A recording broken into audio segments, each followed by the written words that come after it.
fucking Yeah, leave let me right go pick now. it quick. Yeah, to go take a Yeah, pee. 10 minutes later. Japanese rice wine has ran through me awful quick. His piss just passes right through me, straight to piss. Imagine that.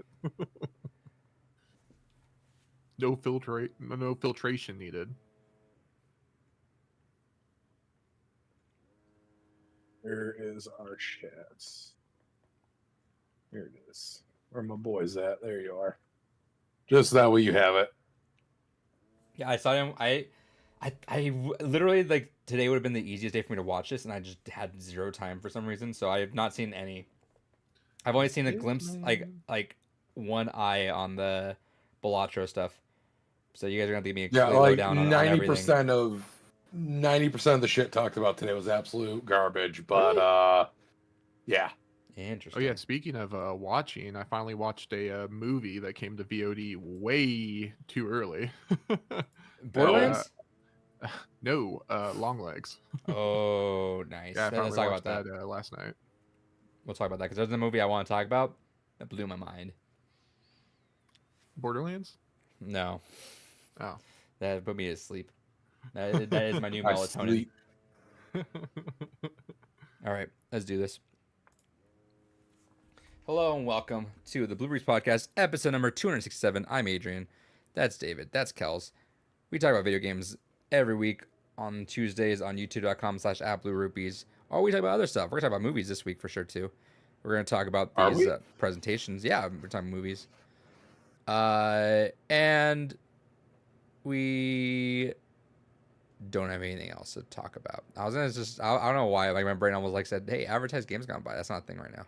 Soon. I mean, it'll happen one day, but we do have a sad news story that I do want to start the top of this off with. Yeah, start us off with something sad.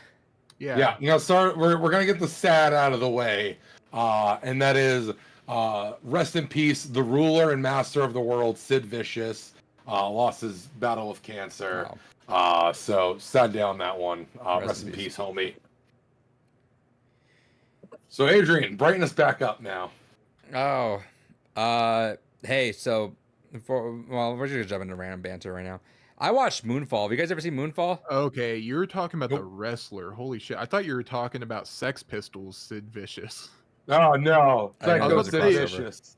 Yeah, I was about to say Sex Pistols, Sid Vicious is a piece of fucking shit. David. I was like, what? That's why I started. The ruler and master of the world. Okay, Sid Vicious. I got you now. So, all right, Moonfall. Fucking Moonfall.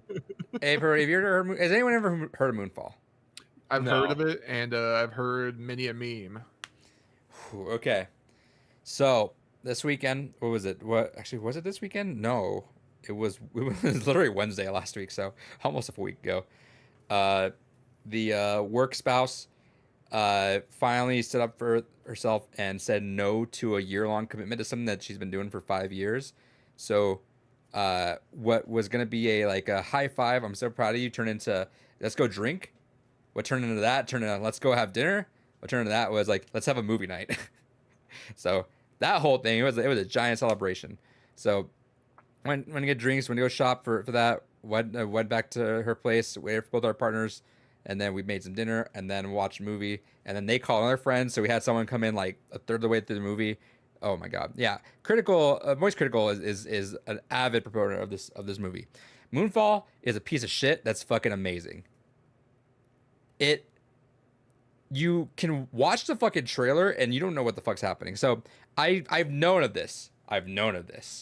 Something about a car outspeeding a moon or something? No, kind of actually.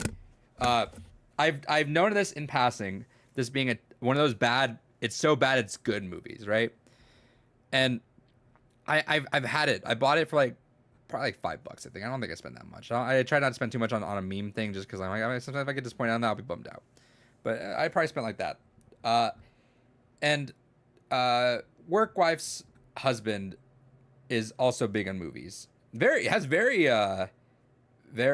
spicy takes on some movies, which I respect. I don't agree with them on some of them, but I respect the tenacity to make some opinions. What were some of the ones that he made? If I can think on the top of my head, I can't. But there was some that I was like, ooh, that's a hot take. Anyway, as we're going He through, wanted the Snyder cut of the Snyder cut. not that spicy. You know No. what? Maybe Schindler should have just had a memo instead of a list. Schindler's Memo. You know, maybe that fiddler didn't belong on the roof. No, it's more like they are very they do a lot of camera work, and they are actually, that's what they work on. So they have very critical takes on a lot of movies. Like they're very like, God, they're one of those but people. like respectably, like they have their opinions, not like a snob about it. Like they have their opinions and I respect it, and they kind of bounce around everywhere. Like, and I actually agree with them. Like they Midsummer over Hereditary, I 100% agree with actually. But like along those paths of like, oh, that's surprising that you don't like those. But I mean, I respect, I love that guy. He's like one of my favorite people. Anyway, we're going through figuring out what to watch, right? Going through a handful of things, and then I was like, oh yeah, have you heard about Moonfall? He's like, I haven't. I'm like, all right, I've just heard about this. Watch a trailer and tell me what you think. Okay, watches it. I come back in the room. He's like, looks like schlock. I'm like, all right, that sounds like we're on path so far. I was like, I think just trust me on this. I've heard enough about it. Just trust me. I think we're going places. He's like, all right. So get everyone in. We're all eating, and then we hit play. Holy shit! It's like a 2 hours some movie. And then I'm like, I pause. I'm like, you know what? We're like 3 minutes in. They start the fucking movie off by Bad Karaoke, like In Space of Africa by Toto. All right. But like I paused like 2 minutes and I'm like, all right, am I making a mistake? It's a work night and we're about to watch a 2 hour movie and it is 8 p.m. Are we doing this? And then like the beginning was so hokey that everyone else is like, no, we're in. I'm like, all right, say less. Holy shit, dude. That movie is like, we talk shit about that. Like we did like a rip tracks almost. Like we just talked so much shit the entire fucking movie because none of the fucking plot points make sense. The characters are just fucking all over the place. Like, so it's from the director of 2012 and Day After Tomorrow. So expect something on that level. The synopsis is the Earth or the moon is crashing into the Earth, and it's because of a space worm inside the moon. So dawn of the final day, 24 hours remain. Got it. I got something to say about this that blew my fucking mind later. All right, but anyway, we're going through this, and yeah, it's schlock. It is so stupid. Some of those things don't make sense. Some of those point, like it's the moviest movie that ever moved. Crazy Person nailed it. Except also just so schlocky. It's like someone gave a really hokey director way too much fucking money. Like Borderlands money, but like amusing. So I mean, he made Stargate as well, and that's kind of like the epitome of not quite schlock, but knowing what it is. Yeah. So it's like you got the characters there, you know exactly what it is, but then you don't like it. And Moist Character, I actually watched his review of it last night, I think, and the way he described it was like it's almost like two kids in the playground kept saying, and then just trying to one up each other. And I agree. Like it just all this stuff just keeps fucking happening.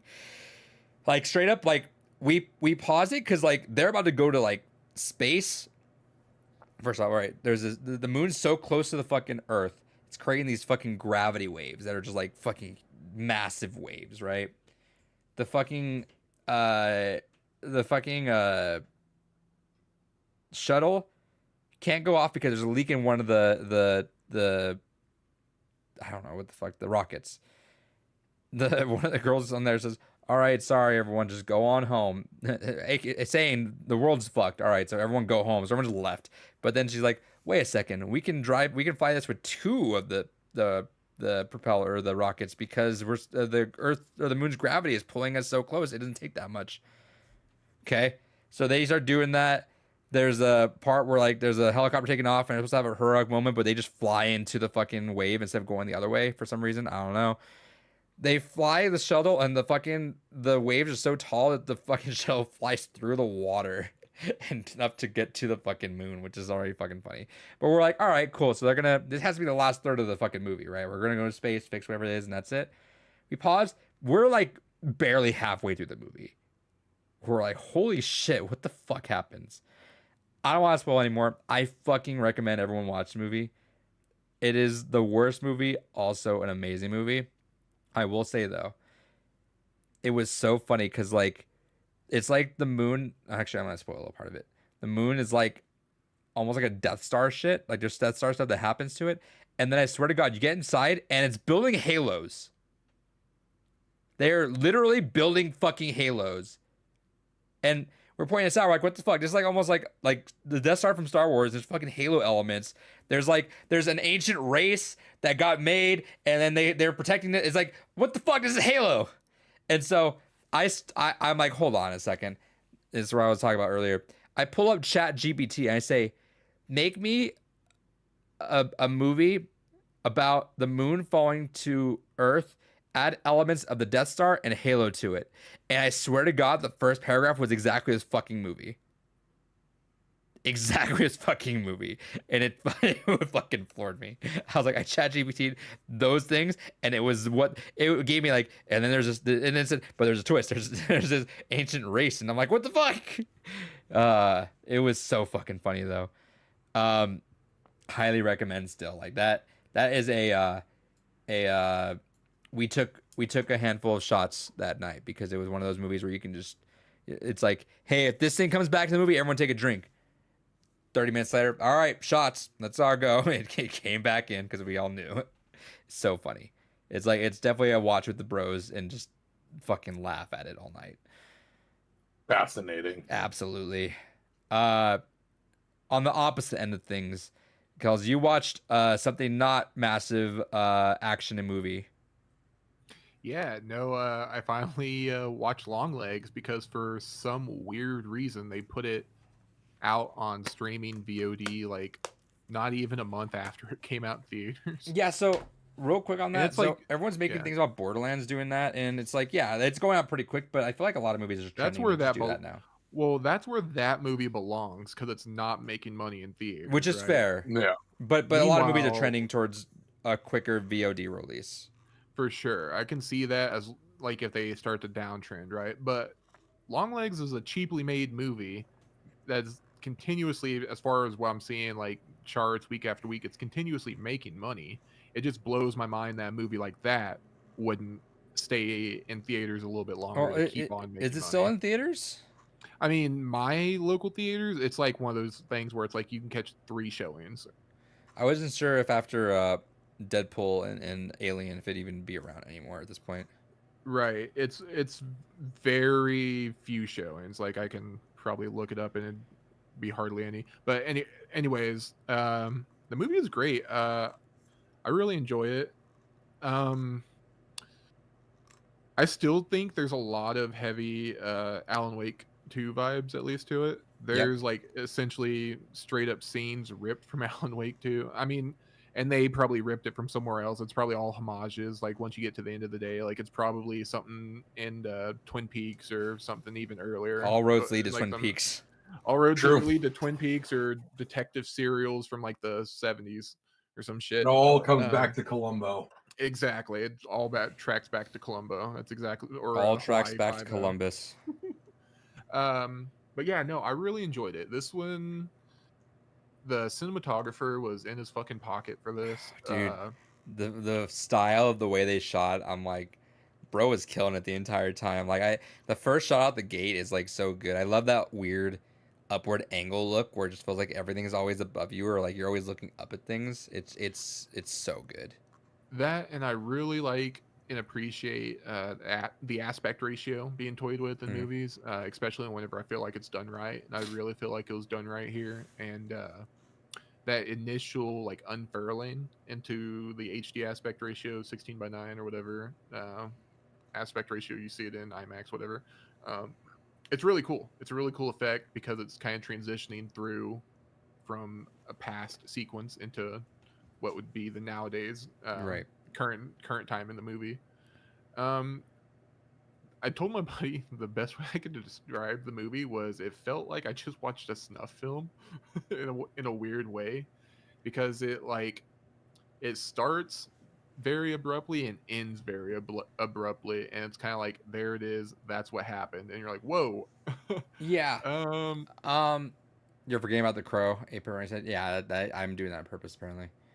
Um, Trying yeah, to forget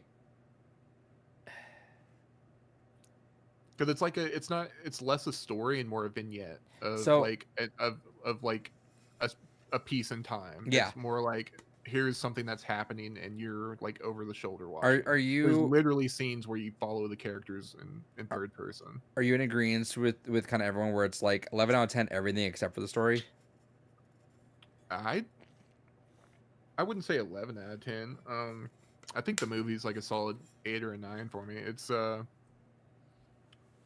when see, story is such a weird thing for me because I'm one of those people that I can, as long as I'm kept engaged and I'm enjoy everything I'm watching, at the end of the day I can like overlook like stuff that people might get hung up on, or maybe someone like finds like a issue or like a plot hole or something. I'm just like, I had fun. I'm not, Are there's nothing you can do to change it, nothing that can solve that. I are mean, are it, you if like you enjoy that it. the entirety? Because I feel like in the moment in movies, I'll let things go, but I am an overthinker just by nature, and I feel like if I leave a movie, there's times where I'll like sometimes overthink. So like A Quiet Place, loved it in theater, walked out, hated it like the second I stepped outside the theater. Well, I'm like, wait a second, logically everything falls apart.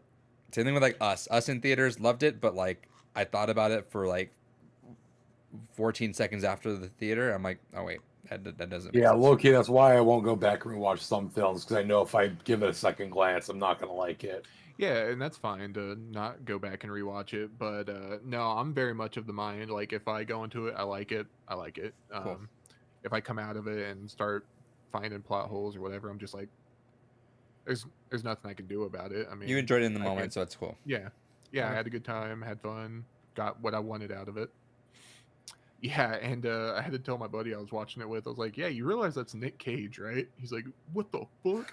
Because he's literally unnoticeable. I Yeah. think there's like one part like at the end or something like that I kind of seen it, and it was like in his eyes, but like nowhere else. Like Not even like literally voice unnoticeable. wise, not even too like No, I mean the first thing he's doing is like singing, which is like all right. Um look at you. Yeah. uh I well see I'm on like I think it like fires on all cylinders except Yeah. for story. Like I because I just fuck with the cinematography. I think sound design was amazing. It was incredibly immersive. I like the acting all around. I think like there are parts where it could fumble a little bit, but I think that's part of like that's there you can rationale that reasoning though. It's like it feels a little like Silent Hilly, right? Where it's like the off acting kind of adds to the eeriness. Like something just doesn't make sense, and just the way that everyone's like kind of little weird, um, adds to it. It's just that yeah, it reeked to me of just first draft of like. I feel like if you it also could be one of those things where it's like if it's not the first draft, it's never right. It's like one of those like ideas where you sit on it too long, you won't like it, but like just throw it out there and it is what it is. And I think that's what it was. And it's cool, but I feel like it could have hit a little harder if we had just added some spice to it. There was like something it was missing, but because it does feel more like a vignette, like, all right, here's what happened, rather than a like plot diagram. That's where I'm at with that. Sure, that's valid. But you liked enough. What's a highlight? Definitely the acting. Micah Monroe, she can like do no wrong. She's top tier, A tier, scream queen. She needs more bigger roles now. I mean, if this is her niche and this is what she likes, so be it. Because I mean, she was in It Follows as well, She's the main and character. yep, she was the main final girl in that one. She And does so well. I agree. yeah, fucking kills it. It Follows is another one of like Really good. whenever someone asks me like, "Hey, what are good horror movies?" That's within like the top 5. I told I'm sure David you've seen Train to Busan, right? What the fuck? No, not yet. Just wait and watch the American version. It's gonna be way worse. Absolutely and not. You'll love it. David, watch Train to It's been on my Busan. to-do list, but I haven't done it yet. So, ironically enough, with work spouse's husband, he watched like all the horror movies, but Train to Busan was like one of the two that he's not seen. Those, there's always those list of like 100 movies you gotta like. he hasn't seen Yeah. Train to Busan. And everyone's like, what the fuck? And I'm like, I agree with that. Like, what the fuck? Go watch. Train to Busan is incredible. I love Train to Busan.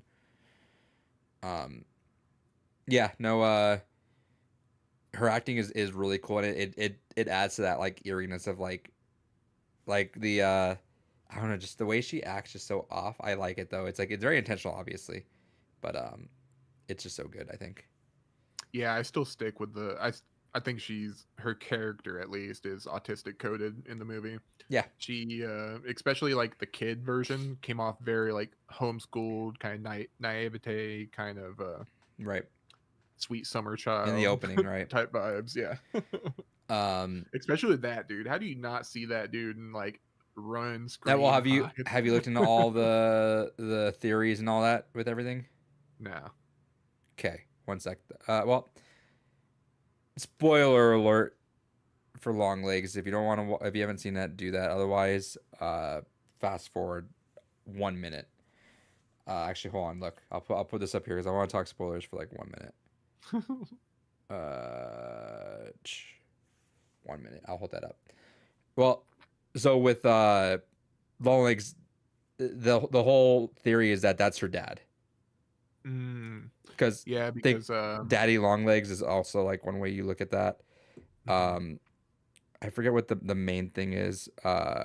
There's like one big contention. I haven't looked in a while, but they all say that it runs in the family and that he was just returning with like a reconstruction face to do all that with.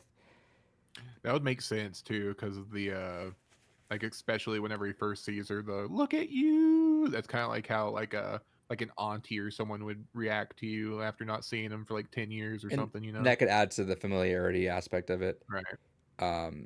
But yeah, that's the big thing of that. I love the I'll just, And the whole fact that like he was directly living with them too, like in their basement, right. was like the whole big reveal to it. So yeah, that definitely makes sense. Ooh, perfect. I can see that. But I will say, not spoiler. You should look at some of the things where people. I'm tracking how often you see something in the background. There's a lot of shots where you see something in the background. It's pretty sick. Yeah, no, the whole time watching it, I was definitely had my eyes on the background because it goes back to the cinematography. A So whole lot good. of times it's So good. posed in such a way there's a doorway in a third of the fucking shot Mm-hmm. and it's wide open. It's pointed towards something. And it's so beautiful how they do it too, because you usually have a character in one third and then you have the door frame like in the other third. So your eyes just kind of follow from the character straight diagonally back into the door frame. You're like, oh god damn it, what's Mhm. back there? See, stuff What's like happening? stuff like this. I just want to get more articulate with the way I talk with this stuff Yeah. because this is definitely stuff I would want to like show the kids, right? Once this has I more. think if you could even like you could grab a still of that and just be able to show them how Oh, yeah. like good shot composition, or even grab like that 30-45 second, because there's that one scene at the towards the start where she's in that cabin Mhm. and she's like talking to her mom or whatever, and she's sitting there, and that's specifically what I'm thinking about. That door is like kind of lined up back behind her, but it fills the whole Mhm. shot. It's beautiful shot. Well- Such great. It's amazing. I probably shouldn't admit this, but I whatever. Like your kids see a lot worse. But I did show 2 scenes I from showed him a Serbian film. Yeah, there's a really crazy part. In the Human middle. Centipede to show them out how to do stuff.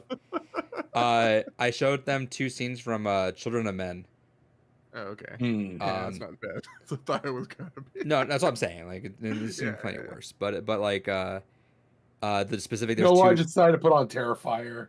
They I mean you'd be surprised how many of them already seen it. Well, did I you have see no that? doubt most of them have seen it. Yeah. Kind of off topic, but he was wanting to do the new Friday the 13th. I guess Damien Leone. Interesting. Yeah. See how that goes. Anyways, But yeah, there's 2 specific scenes in Children of Men because we're in the process of trying to get more computers in the other lab, but because of that I don't have anything to edit on. So like as much as some kids want to edit, which is cool to me, I'm like cool. I love that you guys want to edit, and I'm glad, but I want more computers for that. I'm trying to buy time, so I'm like, all right, what can I do to not have the kids edit?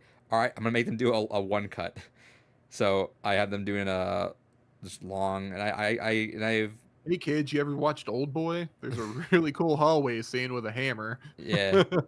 Well, because the video I showed them shots of that, then I showed them a video essay that was like 8 minutes of why those were amazing, and Old Boy was like a shot that I showed for a second about like cool because like that Birdman, Yeah. 1917, those kind of movies that like they do have cuts, but like they don't look like they do. They hide them. Yeah. Yeah. But yeah, as in this year, I had one of my advanced students kind of complain to me, but I rationale with them where I made them die and I threw them in they don't realize the newbies don't realize it. The advanced students are like, what the fuck are you doing to us? Where I said, all right, you're gonna do a 5-minute one cut, and so all the newbies are like, all right, and they're getting to work to it, and all the advanced students are like, what the fuck is that? Like, what? You were not gonna be able to do that? I'm like, this is for the slackers, like, because I don't want someone to slack and make like a 1 minute and it's the most BS thing. It's like I want them to do something. If you guys get close to it, that's fine. I'm not making like that, but am gonna make you guys shoot higher for that. But that said, tomorrow, to round about to something we talked about again. I think it was you. Yeah, it was. Tomorrow they're gonna watch One Cut of the Dead, which is Hell yeah. fucking amazing, and it was cool because like I know the things that my students loved last year, and I'll use that as like my buy-in where I'm like, all right, tomorrow we're gonna watch a movie, bring some snacks if you guys want. We're gonna watch this movie. It's to my advanced students, it's a zombie film from last year, and all my advanced students are like, oh fuck yeah. And I'm like, all right, now you guys know it's a good one. I love that movie. One Cut of the Dead is so fucking good. Let me go to this chat here. I probably said, damn, I'm surprised David hasn't seen Train to Busan. That seems somewhat episode. David's gonna fucking love Train to Busan. Yeah, Yeah. I don't watch movies as much as I used to, just because only so much time in the day, and honestly, like, I feel like when I'm gonna watch a movie, I feel like it has to be a specific commitment, whereas I can pick up and put down a game. I'm so opposite of you. I am so fucking opposite of you, dude. Like with the movie, at least it feels like it's off my list forever. I'm like, cool, I can move on. Games, I swear to God, I start 40,000 of them. I'm like, ugh, it's a fucking challenge. I wish I could have that brain though for sometimes because I cannot start games for the life of me. You should definitely watch that. Speaking of things you should watch, go ahead. Oh, I was about to agree. Train to Busan, you got to watch it. It's been a few years for me, so I definitely need to. It's up on the list for a rewatch for sure. There's I forget his name. He was in the Eternals though. That actor. He's like quick. Harry Styles. Yeah, that one. No, the Patrick. Angelina Jolie. Yeah, that one. Patrick Rothfuss. Yeah. Kumail Nanjiani. Yeah, I do like him. Yeah. Oh, sorry. It was Internals. What they did? What? No, just the actor from Train to Busan. I forget his name, but he was in the Gilgamesh. As well. Yeah, Gilgamesh guy. Yeah, he's awesome. He's great. He did great in that movie. Go ahead, David. But yes, speaking of things that people should go check out, I would be going to see this if it wasn't for the fact that the closest fucking theater to me playing this was fucking playing it 2 hours away from me on a work night. Dandanon has a theatrical release for the first 3 episodes in limited theaters. If you have a theater near you playing it, go fucking see it. I've watched bits and pieces of the leaked episodes. I was about to say, Mr. Piracy is Ethical hasn't watched the leak episodes. Come on. No, piracy is always ethical. That is a fact. But 2, I am also a firm believer in vote with your wallet. And Dandanon is fucking peak. And everything I have seen of this adaptation, fucking chef's kiss. Absolutely phenomenal. Captures the manga perfectly. Go fucking watch it if you can. Otherwise, it'll be streaming October. Holy fuck! I have not ever been. Is that Netflix? Other than it's on Netflix and Crunchyroll. So unfortunately, it will be a weekly release and not just all dumped at one go. Yeah, Netflix has been kind of knocking out of the fucking park with these gets that they've been getting with the anime. Oh, 100%. Because I think they're getting what's that? There's one coming out I think next year. It's the convenience shop owner. I forget. Sakamoto Days. Yeah, I've heard really good things. I haven't checked that one out yet, but I've heard phenomenal things about that one. But no, 100%. I can't recommend Don enough. It's the last time I was this excited for a film was Evangelion 3.0 plus 1.0. So go fucking watch Don. I don't know, and then go back and read the manga again, like I did. I've read through the manga all over again in anticipation for the anime, and I'm fucking so stoked. Go watch Don. Nice. It's not. I don't think it's anywhere here. A Pepperoni. There was a sequel to Train to Busan. I didn't watch it either. Strange Darling is one that else came out that I want to watch. Nice. I watched No Hard Feelings this weekend. Have you guys seen that? That's the one where it's a rom-com with Jennifer Lawrence. Yeah, I've seen that one. Yeah, heard of it, haven't seen it. Yeah, she goes full nude. Yeah, that was crazy to me. We're watching me and my wife seen it in theaters, and what happened? You're like, what the fuck is going on here? It was not like a body double or CG. She just said, "All right, fuck it, just no clothes," and it was a fight scene with no clothes. Good for her. To like, I made the joke to the partner. I'm like, can you imagine being like the extra that had the voice lines that had to, what'd you do on set? I had to fight Jennifer Lawrence. She was naked. Yeah, she was beating my ass while she was naked. I stole her clothes. Yeah. It was funny. It had a solid handful of jokes that landed. It reminded me of like those early 2000s comedies, and I like that. Yeah, it did. And it reeked at the beginning of like, which is every rom-com to be fair, but it reeked of like, all right, I think I know the plot. Surprisingly, like at the very end, like it didn't actually do what I was expecting, and I was like, all right, thank you for bucking my expectations on that one. Like I like when people just throw that out there and say, no, fuck that, we're gonna do something else, which I think what it did was a lot stronger, I think, with how it landed. Yeah, I'm a real big fan of those hard R-rated rom-coms or just throwbacks to the early 2000 comedies. Yeah, big fan of those. And there were a solid few moments where he got like a solid like hearty laugh out of me. Where yeah, the fucking punch killed my partner.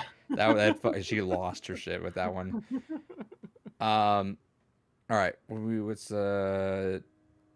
how's everyone's week been? Let's do a check in here. David, what'd you do this week? Hell yeah. Not a lot. Went down to visit. No, it was one of those things that we went down to visit family of the partners. And so spend my time in Cape Cod. Fucking hell, I hate rich yuppie white people so much. I fucking hate being in rich yuppie white places so fucking much. Love her family. Her uncle are really cool people. Have done some fascinating things in their lives. But the city of Cape Cod is a disgusting fucking place, and I hate everyone in it. It makes you feel better because I have the students, like I told you before the podcast, are reading a Long Walk. You're just like always on the brain there because like my guy, it's all fucking main talk. Hell yeah! Shout outs. Callis, what'd you be up to this week? About the same, not shit, Doug. Nice. Keeping it breathing. Hell yeah, that's the way we do things here. Let these nuts breathe. Yep. Exactly. David, did you play anything? Actually, did you get anything? No, I didn't play anything. Did you get something? I did get things. I got a multitude of things and stuff. What things? All right, let me grab here. So I got a bunch of digital shit. No, don't care about that. I stopped in at a Barnes and Noble, as I often do when I pass through New Hampshire, and I picked up a couple things. I got the first edition of Persona 4 Arena, the manga. Apparently a Barnes and Noble exclusive variant of it. Didn't realize they did that for manga. That's kind of neat. And speaking of Peak, I forgot that Dandadan has official English releases. Go buy them. Up to volume 8 is out now. Barnes and Noble's only had the first 2, otherwise I would have gotten them all. But go fucking buy Dandadan. Go read it, and then go watch it when it comes out. And then for eBay shit, got this for dirt cheap. I was excited to have an original version of this, and I'm also glad I waited on getting the remake because the PS5 version just got revealed, so I'm excited for that. But the original version of Front Mission 2, love me some Front Mission, excited to have that officially in the collection. And I got this because I checked my Switch library. I'm like, oh, I don't have that game. Forgetting that I have it on PS4. So I accidentally double dipped. And that's Legend of Legacy remastered. It was only like $10 I got it for. Fuck it, why not? Nice. And then lastly, this came in. This was a pre-order I got from one of the only still decent fucking limited run style companies, Super Rare Games, and that's Cassette Beasts. Oh, nice. And that is what I got. I forget if I mentioned it or not, but big shouts. This was a few weeks ago to our Junji Ito talk. Hell yeah. When David recommended that one of the teacher and then Tomie. Ooh, speaking of, Uzumaki is gonna be coming out soon. Finally, Yes, it is. I'm need to get to reading. fucking excited.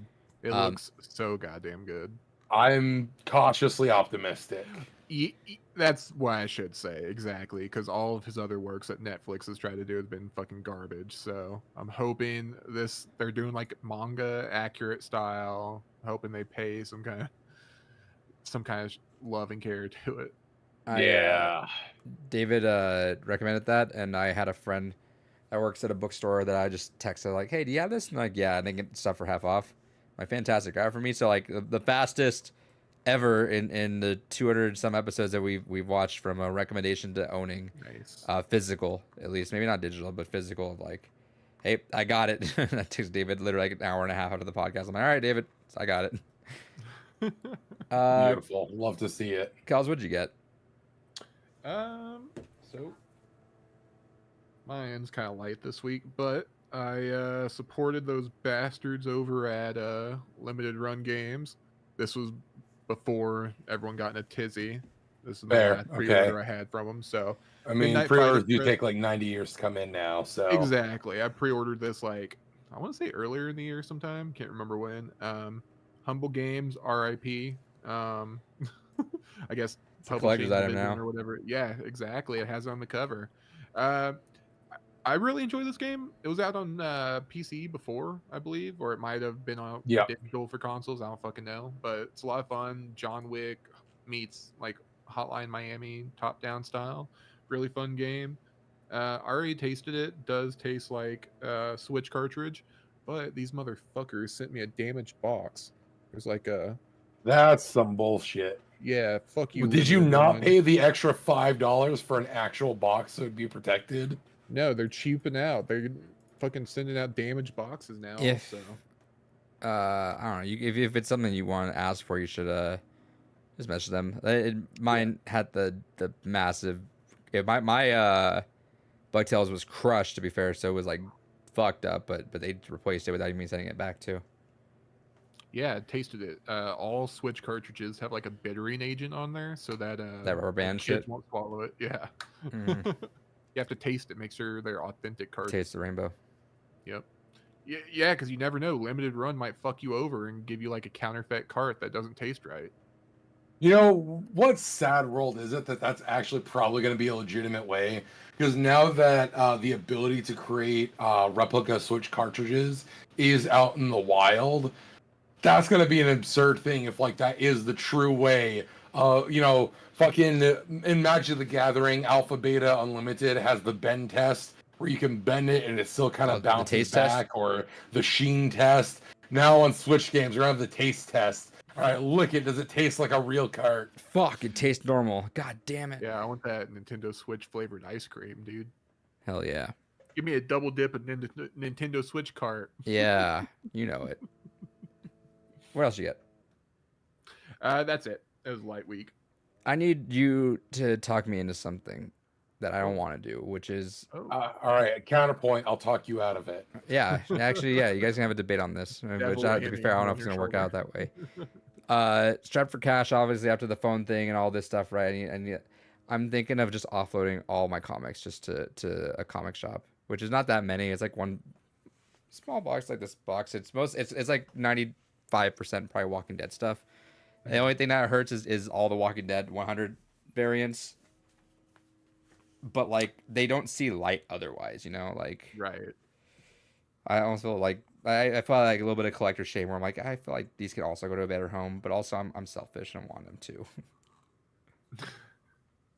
Yeah, no, I definitely feel that. Especially for singles because they're so weird, right? Because like you said, they're not going to see the light of day. The, the only time they really would after that initial reading is if it's going to be like a collector's item, like if you're going to get slabbed, if you're going to get signed, uh if you intend on displaying it. So, I mean, if you don't intend on doing any of that, fuck it, might as well, right? That's where my mind is, and it sucks. It's always nice having those, but yeah, I just I might keep just the last comic just because it's a big one too, so it's just nice to have the final Yeah. comic, you know. But yeah, I'm thinking of just doing that, just toss them, just going for it, because Yeah, because also are trades available that you could easily go and just replace the whole thing with if you really wanted to get it back again. no, Oh yeah, worst case though is I would just get the omnibus. I yeah, have them all digitally, but yeah, I would just get the omnibus and just have that because looks nice on a shelf and it's everything all at once.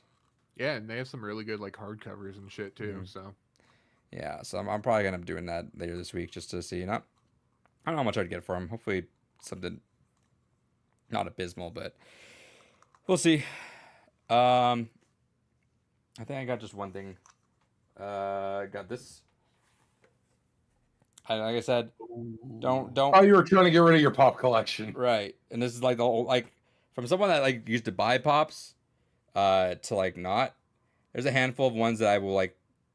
I don't think I like Toonami Tom was one that I buy. I forget if it was before or after that whole craze, but like if it's something that I care for like that, and you know I'm gonna get Banjo stuff. There's like not a heaven on this earth that would stop me from that one because hell yeah. Banjo stuff.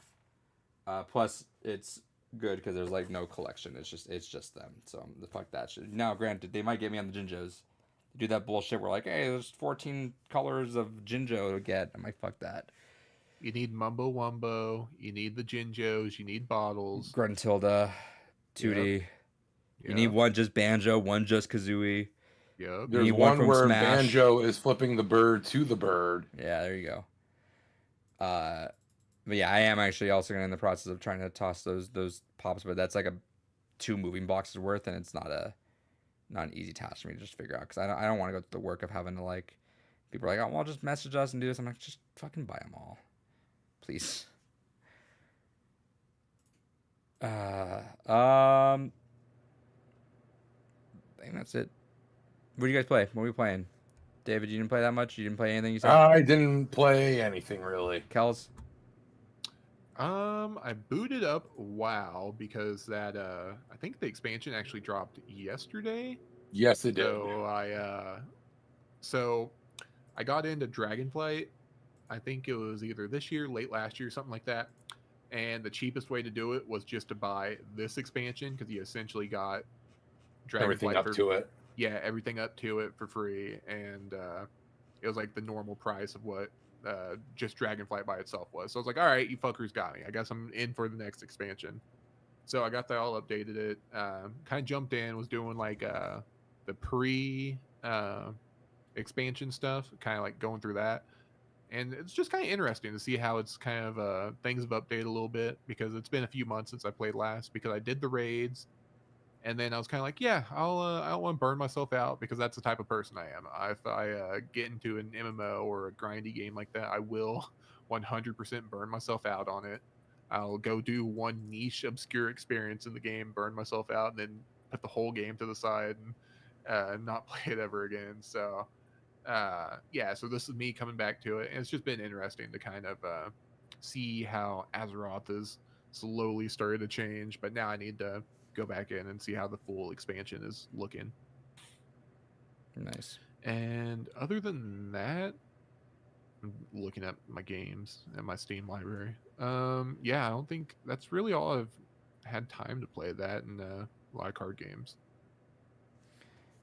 Nice. Oh yeah, how's the tournament scene been for you so far? Still in Star Wars. Yeah, not too bad.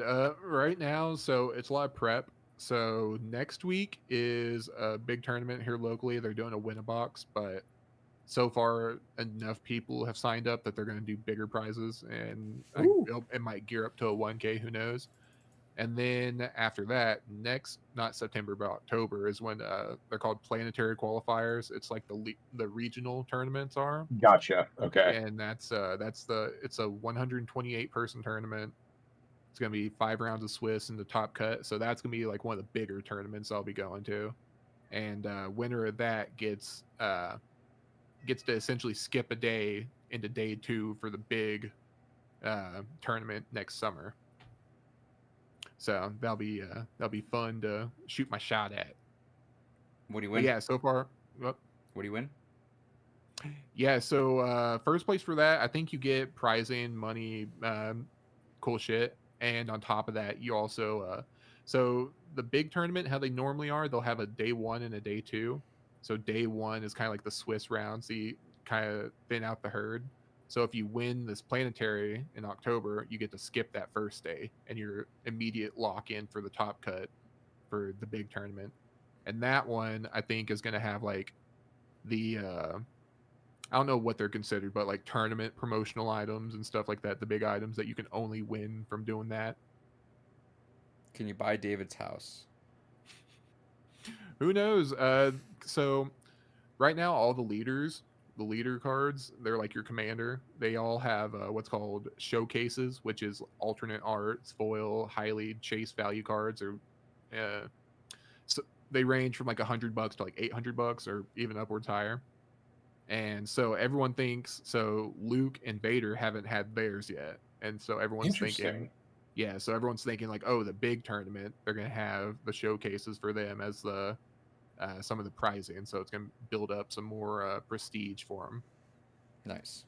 And that's usually like Magic will do that too. Like they'll have variants that you only get from winning XYZ or placing XYZ at tournaments, and those just become like high value cards that people chase after. And it's also a way to get around like prizing at these tournaments, like cash prizing, because I think Yeah. they can only give out a certain amount, and then and then even then, like you don't want to win too much because then you're subject to like taxing on it. But Yeah. if they gift you like a card, there's nothing that I mean that card could be worth $10,000 on the If you sell it aftermarket. though, Right, exactly. But hey, that's your winnings. That's your gift. You won that. that's just theory.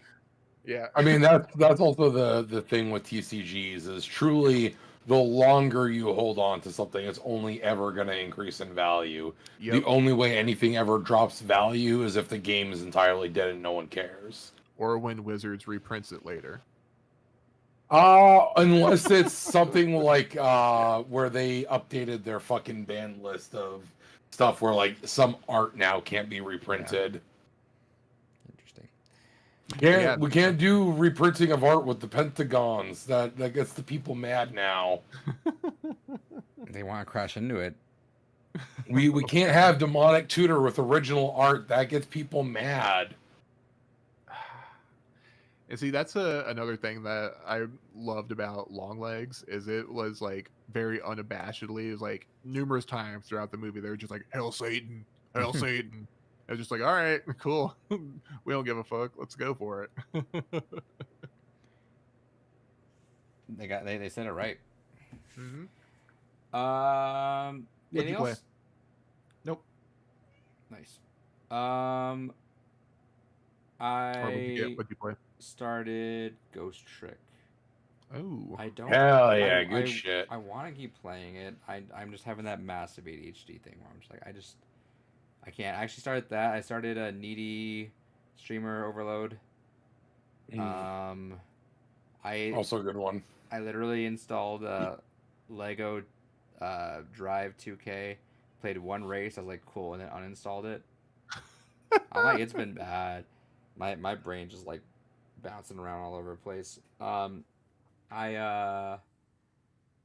am still wanting to stream to keep me accountable though, so I'm still wondering about that. I need to figure out what days though, primarily, but When I figure out that days that week, I'll announce it. I'm gonna try to be as consistent as I can with those days because I feel like I had a friend mention this once where it's like whenever they can't sleep, they immediately leave the room and they just kind of like go other places or like walk around a little bit.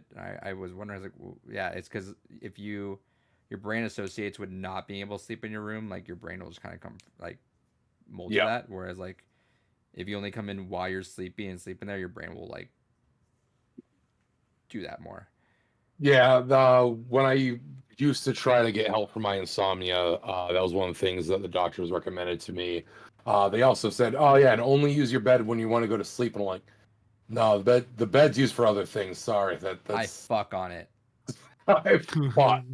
I don't know if you know this, but I'm a man that fucks. So we can't You just should use did you that for ask them sleep that? time. They just only use your bed to sleep, and you're like, "Where do I fuck then?" You should ask. Doctor, you see I mean, where I I- put yes underneath sex. Fuck, did I ever send that pic? I feel like I sent that picture to you ages ago of the futon I bent into a V shape. No. Oh, I could have sworn I sent you a picture when that happened. Did you fuck on it? Yeah, that's what I was meant to do. How you think it got to be? He could be mad. Remember, David had that rage when he was younger.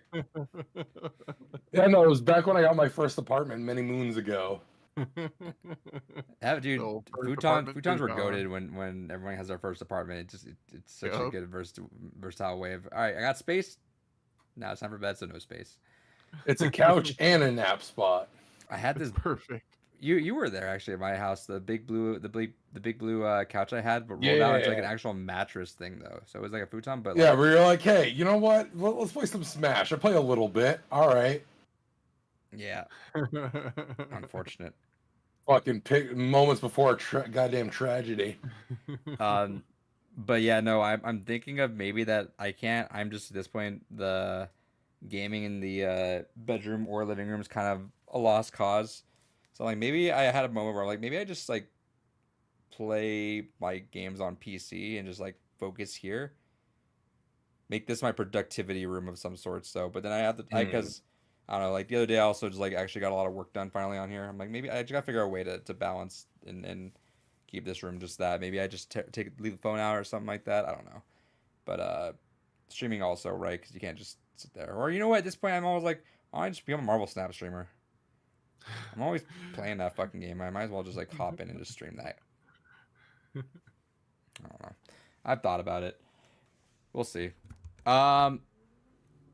Hey, I do the big nasty. It's logically impossible. Agreed. David, Kels, we got a chunk of news. Bugs next. A good chunk of news this week. Start us up. All What do you right. want to do first? Let me go through the messages. Do we here. want to talk since we're kind of on a movie trend? Do you want to talk about this trailer that dropped? the one for the Hedgehog? Yeah. Yeah, let's talk about that Hedges hog. All right. Who's hedging their Sonic, hog the in chat? fastest thing around. Well, what do we think? What are our impressions? Keanu Reeves' Shadow is an interesting choice. He is. That is most certainly a choice for sure. I don't mind it. It's my issue is it's kind of like with Idris Elba being Knuckles. Initially, I love the idea of it, but then it makes you realize that like, oh, if they need to bring these people back to work on things, that's gonna be a nightmare. It's kind of why Knuckles is barely in the self-titled Knuckles show. Well, it's part of that, but also ECG is expensive. But it's still, I mean, I'm sure Idris Elba is more expensive than the CG. Let's be honest. Well, it depends on the work, I guess. At that point, it's like how She-Hulk was not She-Hulk for most of that show. Fair. But But they also didn't care about that show, so that's fine. No one did. Except me. I had fun with it. it was all right. I think it's I liked too much it. hate. Absolutely. Same as Moon Knight. Fuck the Moon Knight haters. Yeah, everyone hates Yeah, Moon anyone Knight that can that hated fucking- Moon Knight did not fucking They didn't have any watch the taste. same show that I watched. Yeah. I am like always shocked when I see people just really rip on Moon Knight. I'm like, that's like one of my Yeah. favorite Marvel projects. Like, it's Me just too. so fucking good. People hate. Yeah, there's like There's The- like a big portion of people that like, I don't know if it's just like general MCU hate, but there's like a big portion of people that just rip on Moon Knight, like for whatever fucking reason. they'll pick out many reasons, like, oh, this doesn't connect to anything. Not that we fucking need constant connection to things. In fact, like, they had one throwaway line, which is fine with me. Like, it's cool that we can be on the outside of the fucking planet and like deal with shit, right? This people want to hate on what's his name?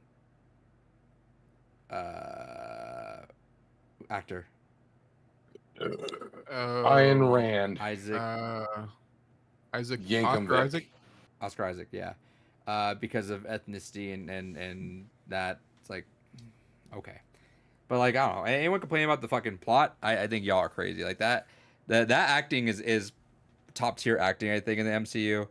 The bouncing between personalities is so fucking just amazing, and I will stand and die on the fucking hill that cutting out the last fight was sick as shit. I think like that Cutting was out a good portion of the action is sick as shit. I think. Like, I love that. That's such a good like subversion of expectations, Right, like, especially for the MCU for and- cape shit. there was a fight before it. Like we still saw it, but Yeah. like the tease of like, all right, call back to episode 1, come back and everything just got fucking demolished. Means I'm like, oh, let me see him one day. Just I can't wait. Like it made me hyped. Like that was sick as hell. That shot when he's falling, you see Khonshu getting knocked the fuck out while what's his Yeah. name's kind of towering over Big him. I'm kaiju like. fights going on. Yeah. I'm like, yo, this is that was sick. I fucking love Moon Knight. I that's like a series I definitely want to rewatch again and again.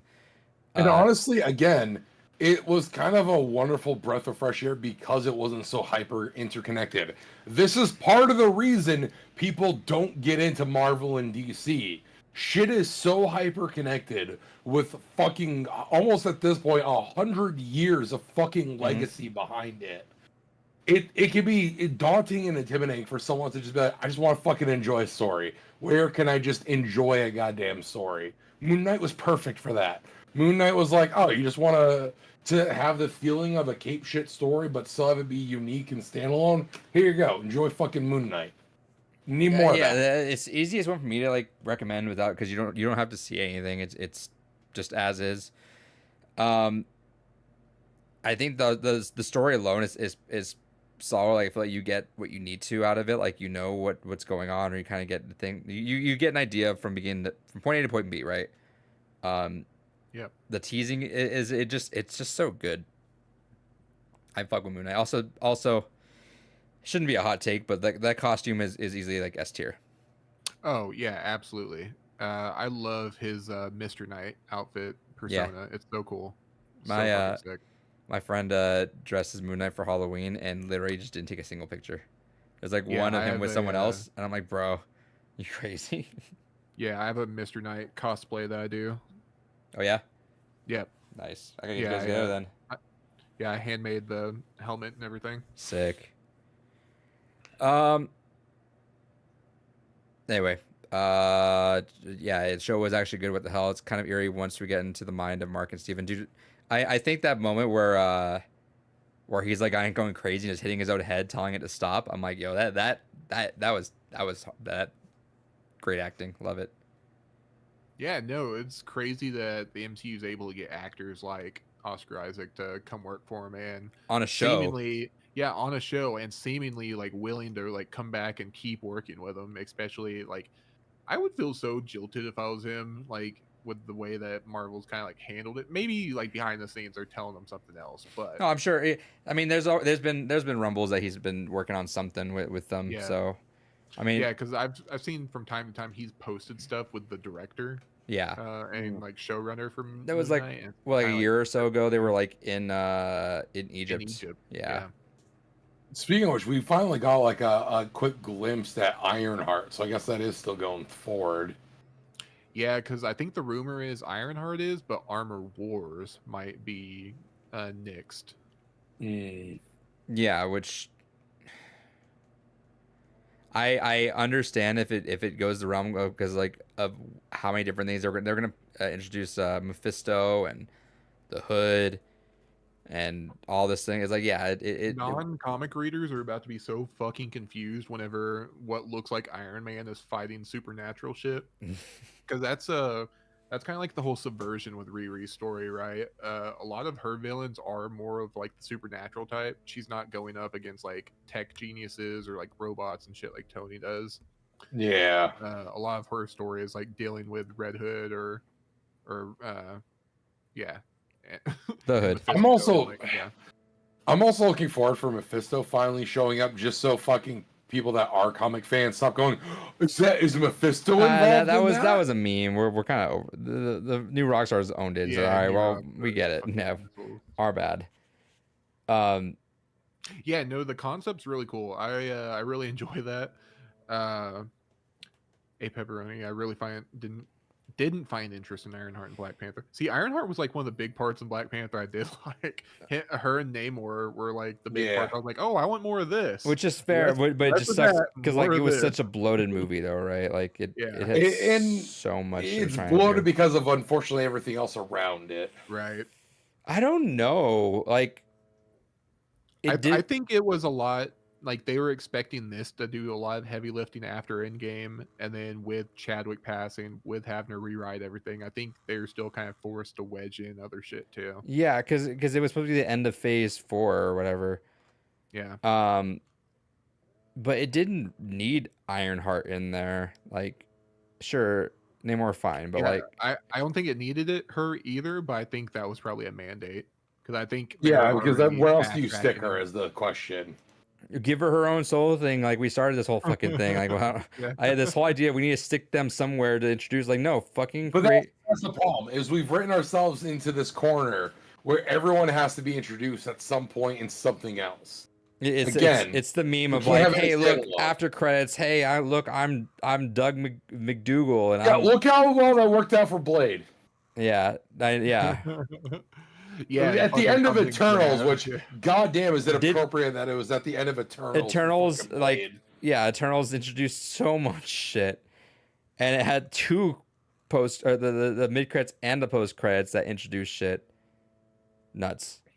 I will say I did. never What? So I never understood how that was supposed to work in the first place, right? With Black Knight, because his whole thing is the connection to Venom and the symbiote with the Necro Sword. So like how is that supposed to work with with Sony and having Null? Which and we've everything like that? learned that MCU can't use any of the Sony Spider villains that they have used at this point now. Yeah, so were they just gonna be like, yeah, he has a sword that's all goopy for some Whi- reason, which- totally not a symbiote. Yeah, but then we had some like drop of a symbiote in the MCU too. Yeah. Yeah. Which I guess next year they start filming Spider-Man 4, so we'll see how that goes. I don't think it's gonna have anything to do Uh, with that. Well, supposedly. What else were they there's gonna gonna use be it another with, though? multiversal. Say again? Supposedly, I've seen Spider-Man 4. It's gonna be another multiversal film. I hope Yeah. not. I hope Yeah, not. really I hope it's. not, 'cause I hope they're it's in so the perfect grounded. place. Yeah, have it grounded. Have him go to college. I would blah, love blah, him blah. to be the connection between like the ground fights and like the more like prominent fights, right? Like because we need some notoriety on the ground when we're fighting this, because now I- at this point we have Sam Wilson going out there and doing some adamantium and fighting Hulk and all that. Now it's like, can we get like just someone doing some Kingpin Daredevil shit for now that's like prominent? Well, it's funny you say that. Two quick things. One, to tie in your comment with Crazy Pepperoni in the chat.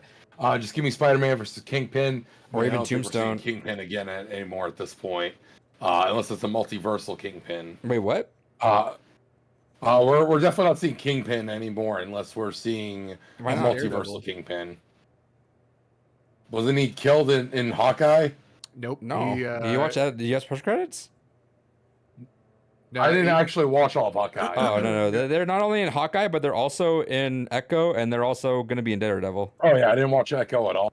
No, it's a beat from the comics. He gets shot, but he gets shot in the eye, and he Oh. lives. Yeah. Okay, they're doing that storyline. Got it. Yep. Yeah. So and Um, I've heard they do better in Echo, like more towards Netflix, and I think at just this point, and then when you get to Daredevil, they will be just Kingpin from Daredevil. Yeah, because that trailer that they put out for Daredevil looked really good. I need to start watching that. Really hyped for it. Because it legit does look like just a continuation of the Netflix stuff, and I'm all ooh, for that. you got me excited. Yeah. Fucking Netflix Daredevil is And- fucking peak. And they Well, because they show a lot of the characters, right? They show fuck, I forget his name, the guy that played essentially Bullseye. Mhm. Spoiler alert: Frank does make an appearance in the trailer. Ooh, Yeah, and you see Foggy, you see Karen. Yeah, it essentially, you see all the familiar characters and even lesser characters from the series, and you're like, oh well, fuck, this is just season 4 or 5, whatever it was. where we're spiraling down this conversation path, anyways. Do we think we see any of the other defenders? I really hope that we get Kristen Ritter back as Jessica Jones. isn't Was it everyone Kristen down? Ritter? Are we? What was it? The only one I'd want to see different would be Iron Fist. Yeah, that's but- what we're saying. Yeah, is that everyone's like, yeah, bring them all back, just Iron Fist weekend. Well, they kind of set that up too with I forget her name, but the other lady from Iron Fist, where she could kind of take over the helm, because I think in the comics she Yeah. also does at one point too. Yeah, because I'll admit, like I've always had a love-hate relationship with Iron Fist. I like the concept of Iron Fist. I always hate when the lead Iron Fist is like rich yuppie fucking Iron Fist. Just because I'm like, oh, okay, you just want to do Batman, but give him some powers. Right, exactly. Granted, Iron Fist has a very complex history of doing unique things. Like the first female Iron Fist story pisses me the fuck off. Just because they're like, oh, this is why we don't often have female Iron Fist, because she gets pregnant and she forgets her duties and dies because of it. That's why we can't have many female Iron Fists. Fucking what? Sure, fine, whatever. Iron Fist has some questionable fucking history behind it, but so I would like to see a different Iron Fist. Luke Cage is one that I would like, honestly, most of the cast to stay the same if we see them again. I feel like everyone was phenomenal in their roles. Although I feel like at this point, Marshall Ali is not coming back in any capacity. No. He's done after trying to be Blade, so I wouldn't blame him. Yeah, absolutely wouldn't. But anyway, with the Sonic trailer, let's go back to that. yeah, Sonic. To get back to the original point there. Yeah, I mean, it looks fine. I had a couple hearty guffaws and giggles. I think it'll be good. Oh, shouts. Everyone was talking about how they liked the Netflix stuff. Oh, Jessica yeah. Jones is great. What's his I name? hated Jessica Jones, actually. Really? I thought what's his name? Doctor Who guy was really good in it. Yeah, David Tennant's a phenomenal actor. He's really good, Purple Man. I have an art. My biggest gripe with it is it really is just the dynamic between Jessica and the Purple Man, and I know that's kind of a me problem. I've never seen it, so I gotta watch all that eventually. Yeah, so I won't say You anything just- then, but I'll just say that there's a lot of things with the story that I'm like, okay, but you could have solved this fucking problem right goddamn here. And I feel like I said that way too much while watching Jessica Jones. Is like, you could have fucking solved this problem right goddamn here. And also, Adrian can attest to this, and anyone who is a long-term listener can attest to this. I am a major proponent of the women's. I have spoken highly of Woman. I love how the first when immediately when you say you can attest to that, I was literally gonna blurt out you hate women. I often exposit a pro-woman message. She breaks his futons for you. Exactly. But That's how Holy much she loves fuck. women. the ham-fisted, over-the-top pro-woman elements of Jessica Jones are just as bad as with Captain Captain Marvel. Yeah, like it's that same level of like, yeah, I get it. Like you can tell these stories and you can tell them well, or you could just spell it out in the most obvious way possible because you expect your audience has an IQ of 5. And Jessica Jones teeters into that. Jessica Jones is such a weird character, right? Like, I feel like that's one that we could probably retire and just not her kind of like just be put to the back, just kind of like forgotten about, and it be okay, right? Like, no one's gonna hurt because Jessica Jones doesn't get a new show, doesn't get a new comic run, doesn't get a new toy. I think everyone will be fine. You know what? Because, Why like, don't we just get the version of the Defenders that has Daredevil, Luke Cage, fucking Doctor Strange, and fuck, who was like the last person on that team? I don't remember now. yeah, because like Cyclops. a lot of Jessica Jones's stories are, I feel like, just inherently misogynistic, because a lot of her stories are her being preyed on, her being pregnant, or her being in like service to someone else's story, right? Yes, because it's a lot of men trying to write empowering female Right. messages, but still objectifying it every step of the way. Yeah. Love it. Yeah, because like, spoiler alert, but the whole thing for Jessica Jones, the show, is like the whole dynamic is Kilgrave, the Purple Man, he's a predator in like every sense of the word, but his power also is like the power of suggestion. Like he can make pretty much So he's a anyone do what he wants. predator. Yeah, exactly. Yeah. That's the whole thing. It's very, I don't want to say ham-fisted, but it's very like, you give the guy the exact powers that he needs to do to enact like his own personal sick fantasies. It's very much an analogy for real world shit going on. It's kind of like if Legato showed up on an episode of To Catch a Predator. That's basically Kilgrave in a nutshell. I'll still watch it just because I've been curious, but yeah.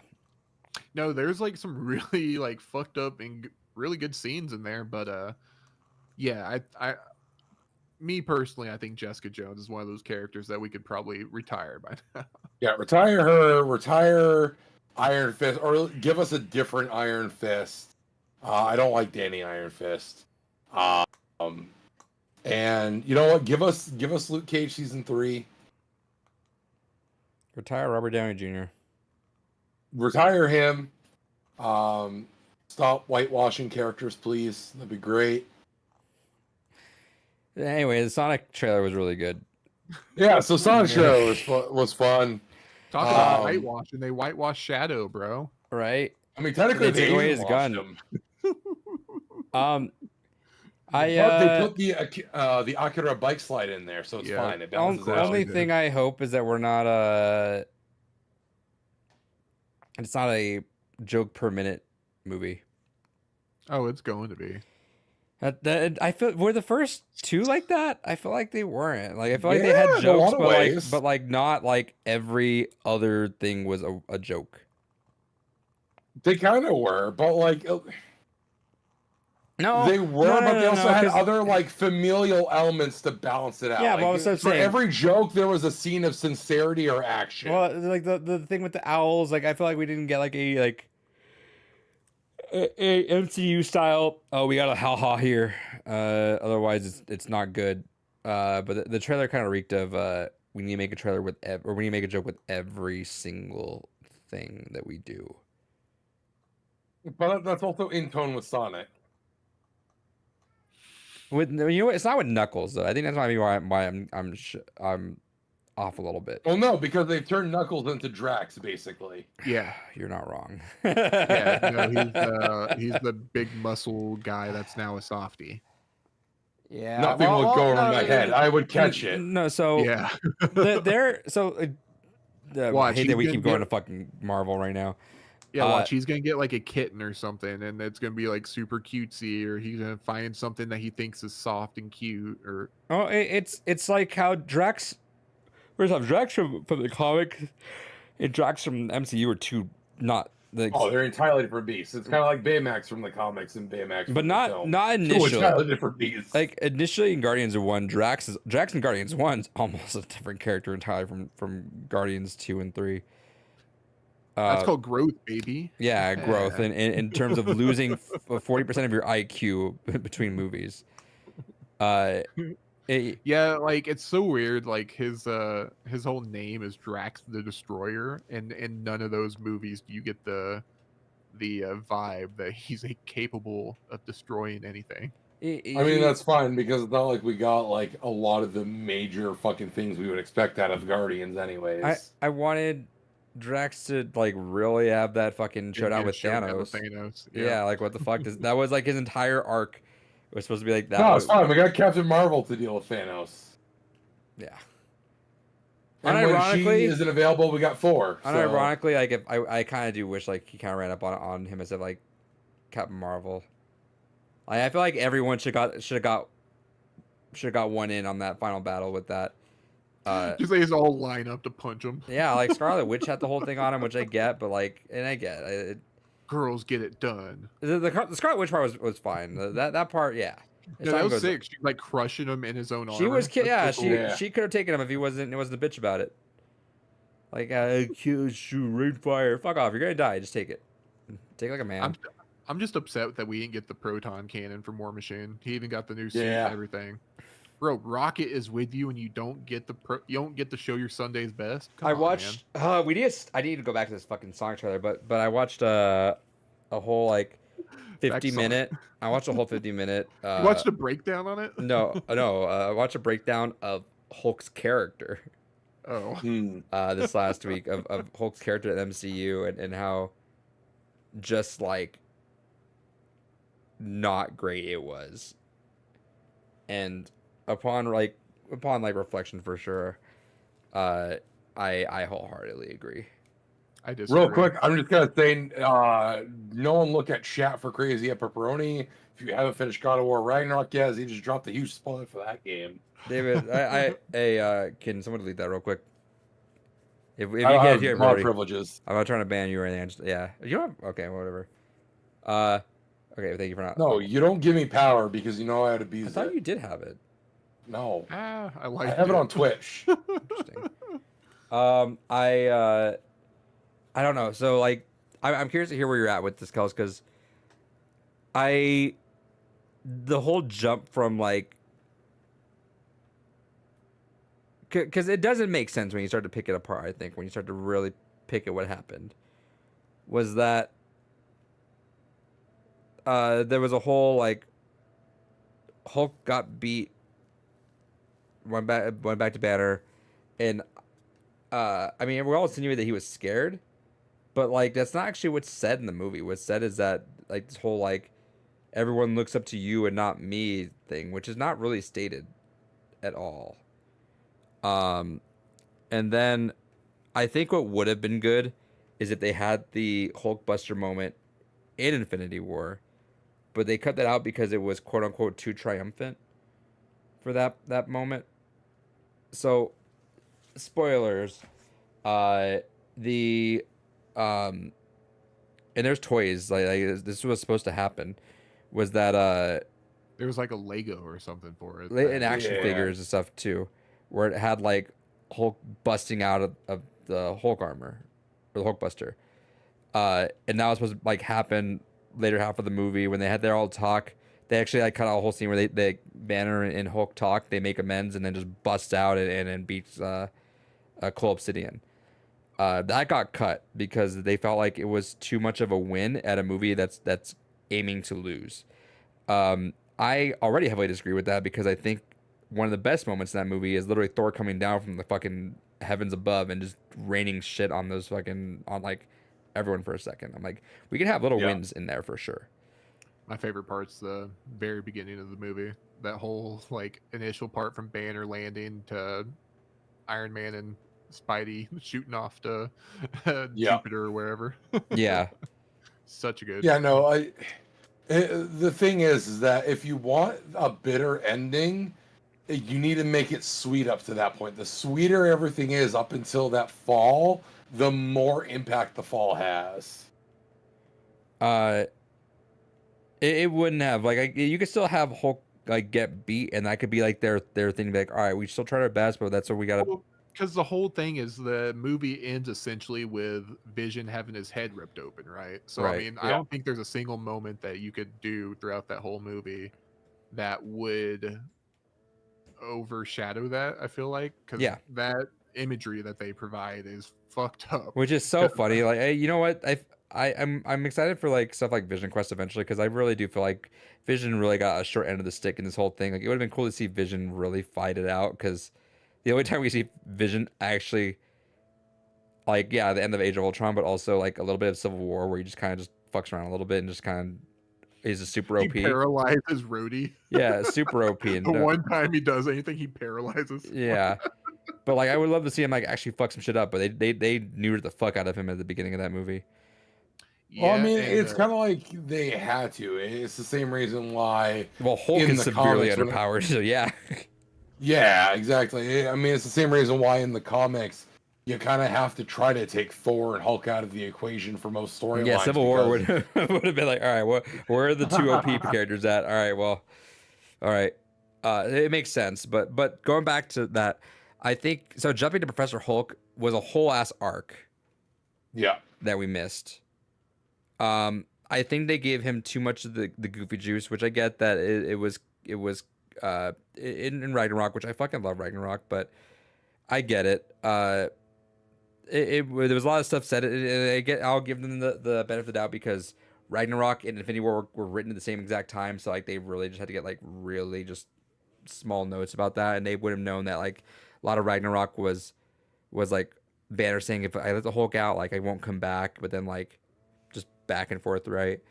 But I don't know. And then like at the end of Infinity War when you get the trio when it's Cap, Thor, and Iron Man, I get that they had those three fights in Avengers, but I'm like it would have been cool to, like really have like I guess minus Black Widow, but like the Avengers versus Thanos instead of just the three versus Thanos, you know, because it's like I get that that's kind of where we're headed at. But to go back, it's just how much they just minimized the Hulk in so much of that. Like it would have been cool to just like really see, all right, we got a whole ass battlefield we gotta get through.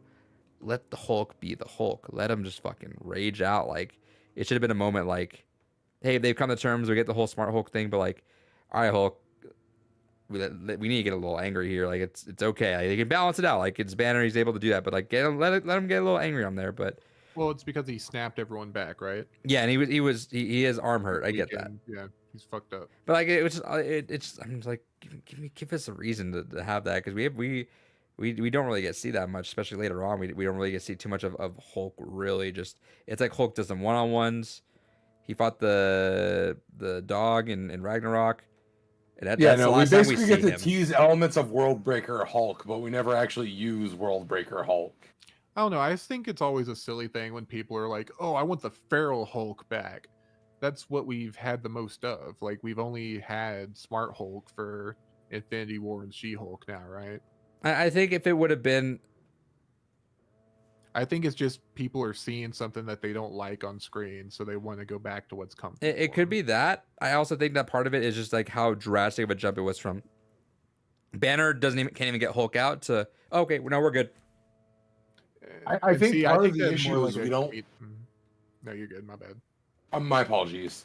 I think part of the problem is we just don't really have any films that focus just on Hulk. Yeah. Like Hulk gets to be like That's a fair. major element of other movies, but aside from that very first one with Edward Norton, when was the last just straight up Hulk piece? Yep.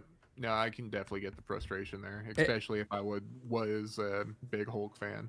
And like the coolest part of a fucking Avengers 1 is like the Hulk's moment, right? Like Yeah, where Like- Captain America's like, go fuck those things that's up. my secret cap. I'm always angry. Or yeah, like that I quote that shit still like so much. It's so good. But it's just a matter of like I just don't like the jump that they did, and they've really just cut him out. Like in fact, in that like again, if you're gonna have the whole send off, like all right, here's literally everyone that you'll never see them like that again. Maybe Secret Wars, but like you won't really see that, right? I get that, like, all right, Hulk had to snap everyone back is like hurt, but like, fuck it, for the sake of like cinema, just fuck it, let him get angry and just get beefed up for that, just to like show off a little bit. Because I'm not like a Hulk fan, but like watching that, they had a lot of solid points of like how much he was neglected in that arc of things. I just think it's so funny when people say stuff like that when they're like, so and so was, or this was neglected. There was a lot of balance. Like, no, for sure. I just think it's funny when people have that much of an attachment to it. Whenever it's oh, not that this was missed, but this was negligence on so and so. Oh, just the word. Yeah, that's fair. It's just such a drastic take to have on it. It's like, whoa. It'll be neglected. okay. Don't you know what's important here? Yeah. It goes because also like when all the like the interviews around there were always like, this is the conclusion to the original Avengers story, and it wraps up 2 of them for sure, 3 of them for sure, I guess, and like the other ones are kind of just, yeah, I mean, Hawkeye had a whole arc that happened in Endgame, 100%. That time.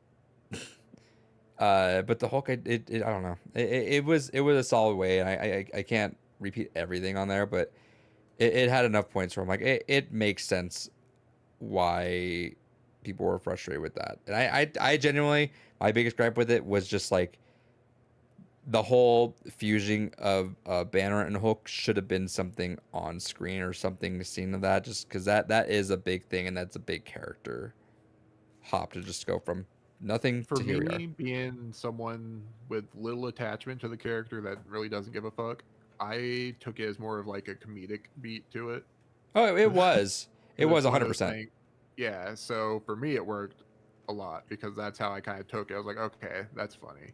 Because we go from him being the The it's just grr. completely Yeah. It's just well, not only that, but it's like the whole struggle of the previous movies. Like, oh, he can't be a Hulk, and then this next time that we see him, like, oh, so now it's just all right. Well, this is what we're working with, and so it's one of those moments where like the movie gives you something, and they just kind of expect you to be like, that's what it is, and you're gonna deal with it, and that's kind of how I took it. And those moments always play really well for me. Those are moments where I can be like, all right, that's pretty cool. So I like it. this reflects to our conversation earlier, where I will overthink things and like in retrospect, I'll be like, yeah, you know what, like yeah, but you are like you were like in the movie, like, and I was the same way. Movie loved it, thought it was funny, but like I am someone that will like bounce around on my thoughts on that. I mean, it doesn't take away from the fact that like when I was in there, it was funny. See, I'm one of those people that I'm like, would it be cool to have more? Yeah, but did that not being there break anything for me? I don't think it did. Yeah, I still had a great time with it. That's Yeah. all totally fair. I do miss the grittiness though, right? Like I think like one of the most prominent when I was watching my first watch through of it, was prominent like lines was like, yeah, I tried to shoot myself and the Hulk caught it. Like I put like I think that's the kind of grittiness I enjoy, especially with something of the Hulk, which is just built off just anger, right? And it's like this character that is extremely OP. Hulk is ridiculously OP. I wonder if we'll ever get to a point where we can at least see some of that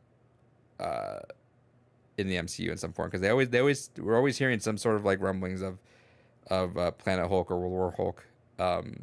I was hearing rumblings about that a couple years ago too, when this Universal thing was kind of wrapping up.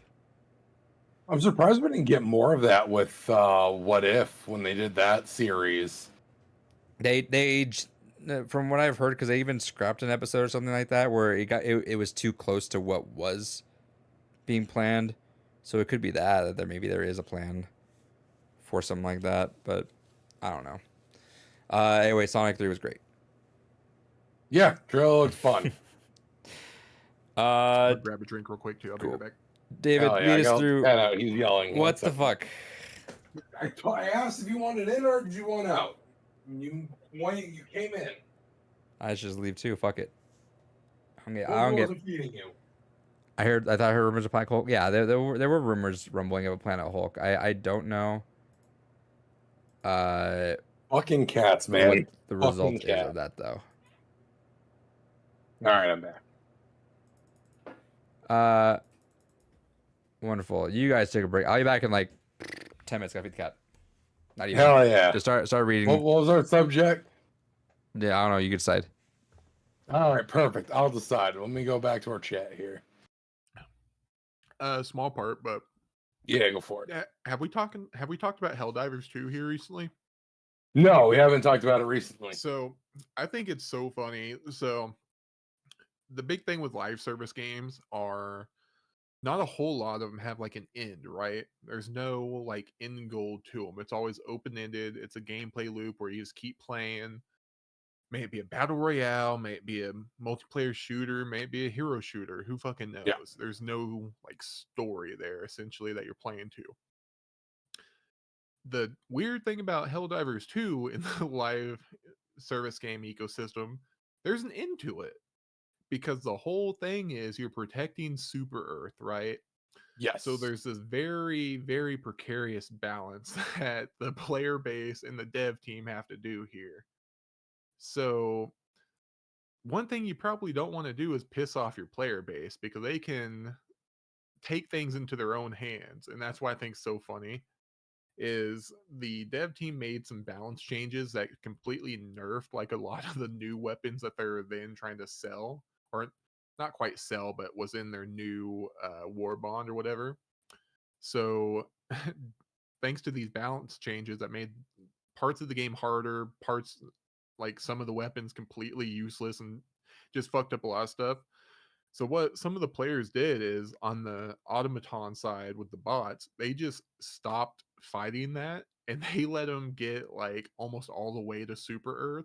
And I just think it's fucking funny that they're in a position now to where the devs have to either intervene and like make alterations to it on their end to prevent that from happening, or they just kind of have to let it happen and let the users like essentially make the game End end. of the game, basically. Yeah. I mean, that's kind of the neat. That is one of the neat ideas with them, what they have, because they basically run it like a D&D campaign. Right, exactly. And I think that is fascinating that there's that level of interactive give and take between the players and the developers. Uh-huh. But at the same time, that is basically how you end up in situations like this, where like, okay, like in any tabletop RPG, the players have gone off the rails. Are you gonna try to force them back on the rail, or are you saying, well, you made your choices? Yeah, exactly. So what's this dungeon master? What pathway are you taking? So we're talking about Helldivers 2, right?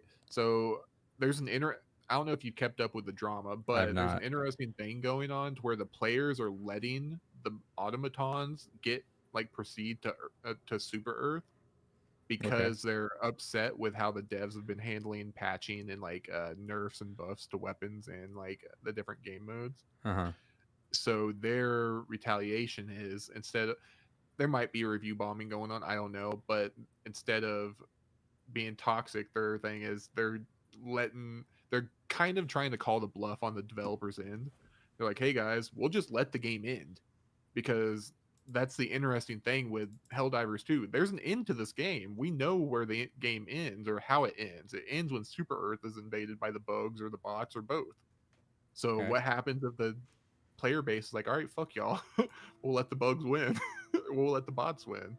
How do the devs handle that? Like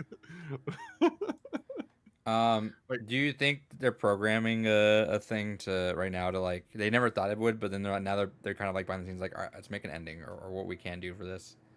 That's why I'm wondering, like, what do you do about that? Do you already have something like in the pipe that you had planned for like year 2 to end the game or something like that? Or like, how do you prevent this from happening? Like, how do you I feel like the only thing, I feel like the only thing you can do is like a pseudo expansion, where you know how like some MMOs have like the massive storyline patches where it's like, okay, here's the next bit of story content until, you know, the next full expansion comes along. I think that's what you do, is you say, okay, fuck it. That would be the smartest thing, is like if it's just tied to a story thing and that would lead on to whatever this next section is, that'd be kind of cool.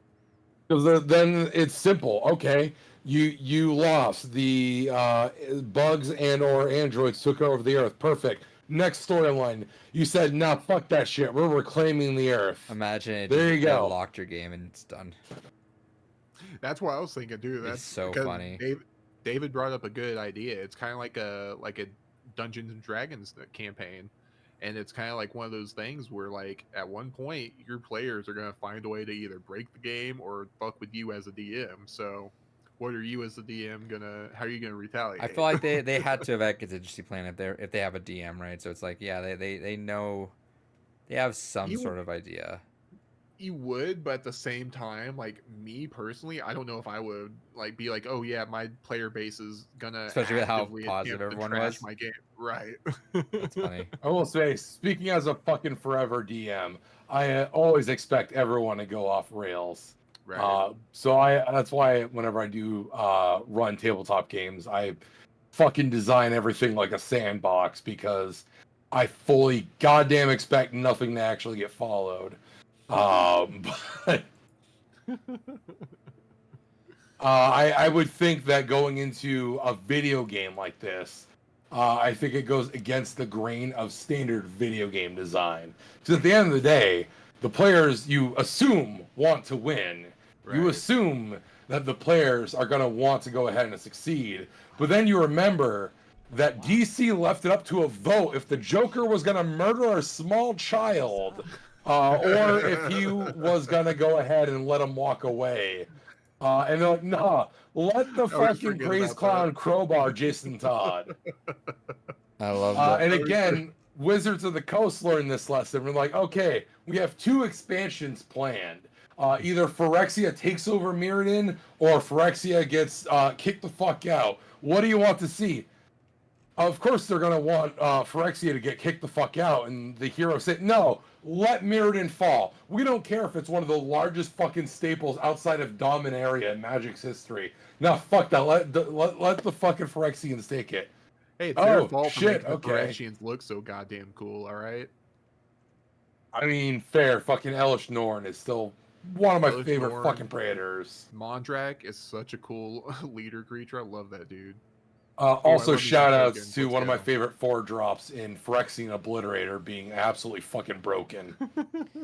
Yeah, let's give you a 4-drop that's a 5/5, and anytime he swings and hits the opponent, they sacrifice shit. Oh, and if you deal damage to him, the opponent also sacrifices shit. So you know what? No matter what you do, unless you're just outright just flat exiling him, he's fucking causing you to exile shit. No, thank you. Give me that. I'll fucking fill my goddamn mono black control with that. Let's go. How close Speaking are they of to Sony achieving Live this? last I seen, so it looked like they were like within 3 like quadrants away from Super Earth. Like it progressed quite a bit from last time I played. Like Okay. it looked like it almost tripled in size. It's funny how Uh, they get everyone on board with this. Or can you imagine someone out of loop like, what the fuck is happening, guy? Exactly. Right. Like, Like you're just fighting your people. ass off on the creek, whatever it was called, malevolent creek. You're the one held.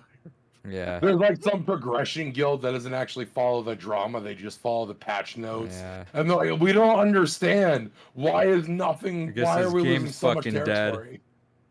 Speaking of dead Sony Live Service games, didn't they? Yeah, just that's another one? exactly the fucking segue I was going to use too.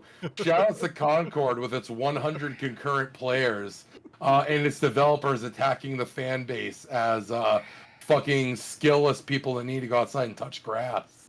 Now, give me- Go no, outside, no, touch sorry, grass, sorry. Not play our game. Give me the actual quote. I need to hear the actual quote. All right, let me pull up the actual fucking quote because it's just as heinous as it sounds. Okay, so David once again was wrong. There's 200 players in game on Steam. Oh, it's double. I'm sorry. I swear I saw a Reddit post of it dropping to 100. It probably had. Like right now, Steam DB has it at 200, which Oh, it's isn't peak any right now. better. Yeah. Give me his actual quote though. Okay, 'cause- so All right, I'm pulling it up. Okay. I don't really care. It was a huge labor of love from a lot of insanely talented people making an awesome game. Why would I care about a bunch of talentless freaks hating on it? I'm sure having fun playing it and wouldn't trade it for anything. Some people really need to go outside. All right, it had me in the first half. Not gonna lie. Yeah. I was like, if they had just said that, you wear, because I feel like that's a sincere tweet. Like, all right, you know what? Who cares if people hate on it? Like, with labor love, we tried our best and we like our product. Okay. Now you got to the whole like, all right, we don't need to. I These did talentless freaks that need to touch grass. I did see people play it. How slow it fucking looks. It looks like you're walking through molasses. Also, imagine charging $40 for a hero shooter when all your competition is free. Bruh, Marvel Rivals is dropping in December free, and everything And it got good in the reception. future, yeah. So, it's free. Overwatch, the daddy of the genre, effectively, had its Grandpa at this second standpoint. game fucking release free. well, isn't this the second time it's happened with Sony with the Destruction All Stars? That was kind of like they're all right. Let me try this, and then they charge, but they Yeah. charge money. It was PlayStation Plus first. Well, also Foam Stars. Foam which Stars also. just went free to play. Which, I mean, people, that's still too much considering how much AI content they use in that game. But Yeah.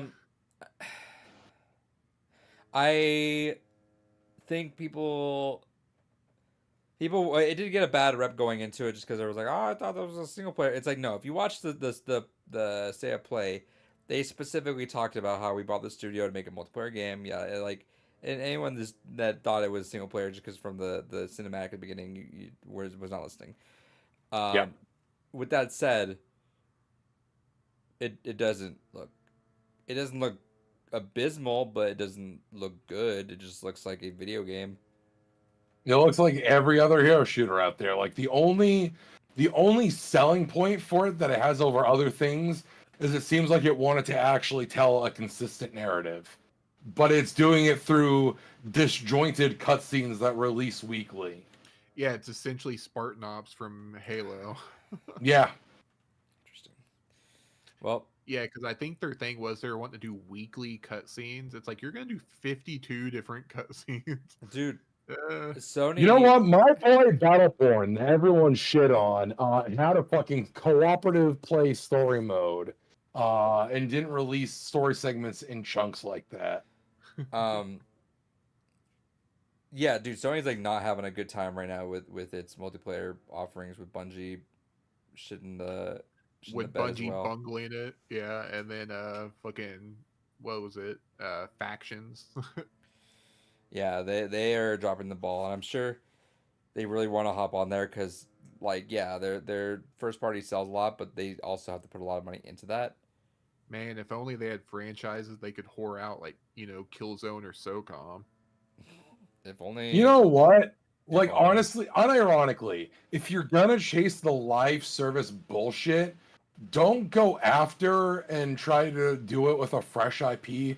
Fucking Twisted Metal is sitting right there. Twisted Metal Of is all sick. the IPs to turn into a fucking live service, That was Fucking they Twisted Metal. canceled that. That was one of the things they were going to do a live service Twisted Metal game that got canceled. I still didn't watch a show. I heard the show was actually all right, and it looked bad at first, but I heard it was. I mean, it's got Samoan Joseph in it, playing as the body actor for Sweet Tooth. So I'm curious by default because of that. Yeah, and then I think doesn't Lego Batman do his voice? Yes. So instead of having Samoa Joe actually do his own voice acting, they get someone trying to do an impersonation of Christian Bale's Batman on top of fucking Samoa Joe. All right. Which I still love how they wrote him off TV to go film that. I don't know, fucking put him on a forklift and run him through a wall. Perfect, he's off TV now. You can go fucking film that. So, I'm assuming the last thing on the docket are these Nintendo. Yeah, we got a Okay, couple so- other things before that. Oh, okay. How many things are we looking at? Let me pull up the list here because we went on a lot of sidetracks. We did. Where's my something. list? Real quick speaking of sidetracks, I love that Steam now outright tells you when shit uses AI for games that are released. Kudos to them. So I have yeeted a lot of games off my wish list after realizing how many games use fucking AI How art do for their how do you shit now. filter? It just shows it. So if you're like on the games page and you scroll down, it's its own custom alert that hey, this game has been flagged as using AI. But And then the developers can like air quotes justify how they're using AI. are you looking at the justify, So- or are you just hopping off? Because like I said at the beginning, I was like, I think that sometimes with like more I flat menial out tasks- hop off. And no, I flat out, if you are releasing a commercial product, no, absolutely not. Fuck off. Pay someone to do the work. If you are releasing a commercial product and selling it, absolutely not. Fuck off. If you're like, hey, I want to make a little game here and I'm learning and I'm not an artist and I'm releasing it for free, fine. Fuck it. That's a learning experience. You go do you. I don't agree with it, but fine. You're not charging money for it. The second you start charging money, fuck off, pay the people that should be doing the work. I'm like 80% on that train where it's like if it is an indie developer starting and it is their first product where they're paid for, I can see them using that if they're like a one-man show, and then if they get money, if it's like a Stardew Valley thing, if then they've done well, okay, now they start paying people to do that stuff, then cool. If it's a one-man show and it's the first charge, if you're charging on that, then I'm like I can see some leniency in the menial task. I've always said that though. It's like it's the menial task of like bug testing or figuring that out. Everything else, like make your own shit. That's kind of where I'd I'm at. argue even then is not good because there's solo people who have been doing it since Sure. Stardew Valley being the prime Right. example. of that, yeah. And I get that. I'm just saying is I would have more leniency towards that until unless you're actually actively using it in a larger part of the development than, you know, like, because again, the way I see it is this way: using AI to knock out the menial task frees up that time for that creator to create more things.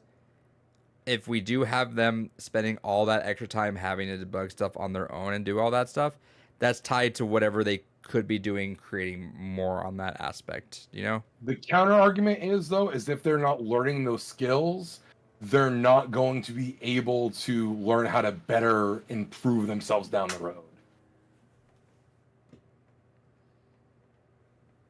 Especially when you're talking coding. If you're not learning how to bug test and how to go ahead and really evaluate where your code is going wrong, and you're using AI to solve the problems, you're not learning how to not do those mistakes again. You're not learning how to improve your own code. You're just having someone give you the answer as opposed to learning how to fish. Well, not only that, but there's no like insurance that the AI is fixing it, right? It could just be like patching it, and it and for all you know, it creates other issues that you don't know until you get it to a wider player base. And again, because you haven't learned how your own code works at that point, you're left trying to basically, it's a self-feeding cycle where you're then going back to the AI to troubleshoot what the AI did. I could see that. I believe that. I'm like I said, this I feel like AI is such a weird thing that I'd rather, it's gonna always be there if there's like a way to utilize it. No, the genie's cage has already been open at this point. Right. If there's ways I could see it being used in the most beneficial way and just not crossing over the artist side of things, then I'll take what I can get, you know. But overall though, if you can afford the whole team and do all that stuff, then yeah, like it would be weird if you could afford that. I mean, you had a breakout hit, make money, and you're doing that. It would feel weird if you continue doing that when you could help someone else out, you know. I just think that anytime you're doing anything commercially, full stop, AI shouldn't be involved. Just flat out, AI should be at most a personal assistant. Real quick before because we keep talking about this, what's an example of a game that had AI? Because I've looked through like 2 or 3 of my games real quick, and I'm not sure if there's not on here or if I just didn't notice. I think there's a way you can view your block list on Steam. Let me see here. I know there's a way to do it.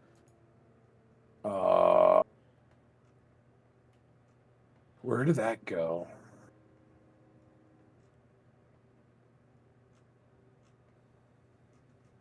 Shit, there used to be a simple way to view your blocked games on Steam, and now I'm trying to figure out. It's the Joodles.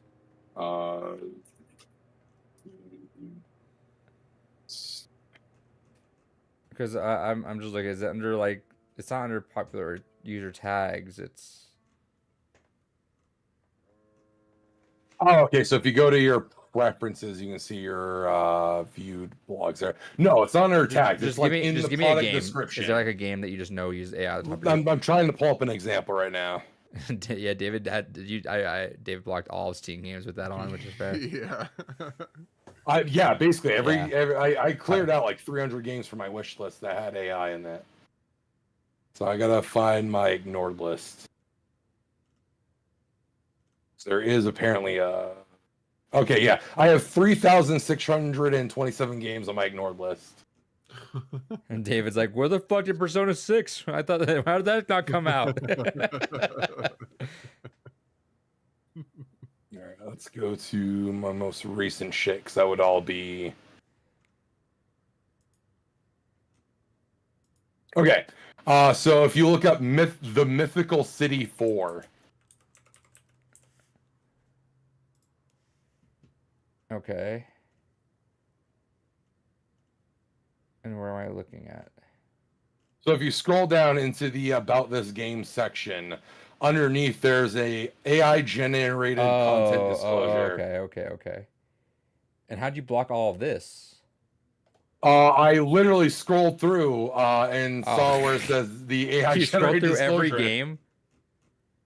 God damn. Because I'll David's target number my, one if the fucking AI apocalypse ever happens. David's getting murked by those things. No, because I'll go through like 3 rounds or so of the Steam recommended games every couple days. And so I'll scroll down every recommended game and just first search for that. And if I see that, then it immediately goes on my ignore list. Interesting. I guess I'll just hyperfixate and just curiously just go through these now. Do they say specifically? I already moved off it, so I didn't check. Does it say specifically what they use on it? Yes, every developer is supposed to disclose how they use AI. So in that game example, AI was used to create the content of the game page in the store and specifically create images and logos used in the game. Okay.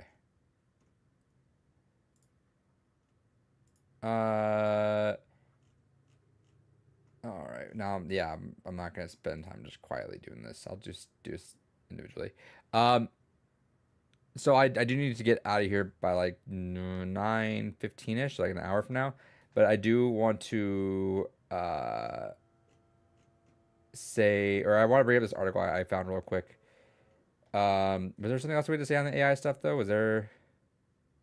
On that subject, no. How do we get on there again? Because it was a side tangent off a side tangent. Because I was originally going to go talk about the other story that I had before we talked about the Nintendo Showcase, Okay. which is the fact that someone is reviving Near Reincarnation. I sent this link to you guys a couple days ago, I think it is. And shouts to Project Birdcage. This is a dude who has taken it upon himself to recreate the experience of going through the game, basically as like a flash game online, because he's like, a lot of the game's storytelling is told through the gameplay. So just watching videos or dissecting blurbs from the game isn't enough to like really appreciate the minute details of how the story's told. So he's basically going through and kind of recreating a lot of the game in just a web browser. Interesting. And he has up to the first 2 chapters done. How long has he been working on it for? He's only been working on it for a few weeks. Okay. So it's going to be a while. Yeah. But theoretically, barring Square Enix being cucks and saying, no, you can't do that. Which is possible. No. Which is always possible. Potentially in a few months' time, we could see a web browser fully playable version near Reincarnation. That'd be So- cool. I'm like halfway through my wish list. I haven't found a single one yet. You'll love to see it. Adrian has good taste. You're a sad. All right, so with that, we now let me go. Let me read this article real quick. This we super now quick go one. to a tangent. I just saw an article saying essential video games everyone needs to play at least once. I want to go through this list real quick and just see if everyone agrees real quick with this. All right. Okay, first game off the bat it shows is Fallout New Vegas. Do we agree with I don't that? necessarily everyone needs to play it, but if you are curious about the shooter RPG genre, it's a standout of the genre. Okay, Kels. I don't know. I feel like everyone should play it is such a loaded phrase, right? Because I don't think that's a game that's easily accessible. By No, everyone. and as much as I love it, it's also still a buggy fucking mess because they still have to use the same engine from Bethesda. Yeah, so I'll go disagree. Okay. Love the game. It would be in my top That's list, Fallout. but yeah, but I would not recommend it to like. I wouldn't recommend that to my wife as like a game she has to play. Okay. Portal 2. More so than the last one, absolutely. More so than the last one, but I would say Portal 1 if you're going to put a Portal game on there. If only because Portal 1 is so quick and self-contained. Whereas Portal 2, 1 kind of requires knowledge of the first game to really appreciate what's going on in it. Definitely And also more dive. 2, you have the co-op mode, which, okay, you must experience this game. Okay, but how? Do I must experience the single player? Do I must experience the co-op? Do I must experience both? Versus if you say no, if you have to experience what Portal is, go fucking play the first game. 2 hours, you're in and out, you have an experience, good little self-contained story. I would fight for that one over the second game. I agree. I think Portal 2 is definitely a unique. See you, April, right?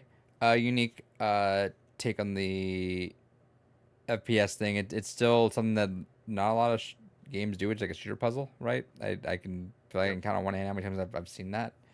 But I think it's a solid one. I think if I'm having to like point it, like give like a list of games to someone, I think that would be on the list.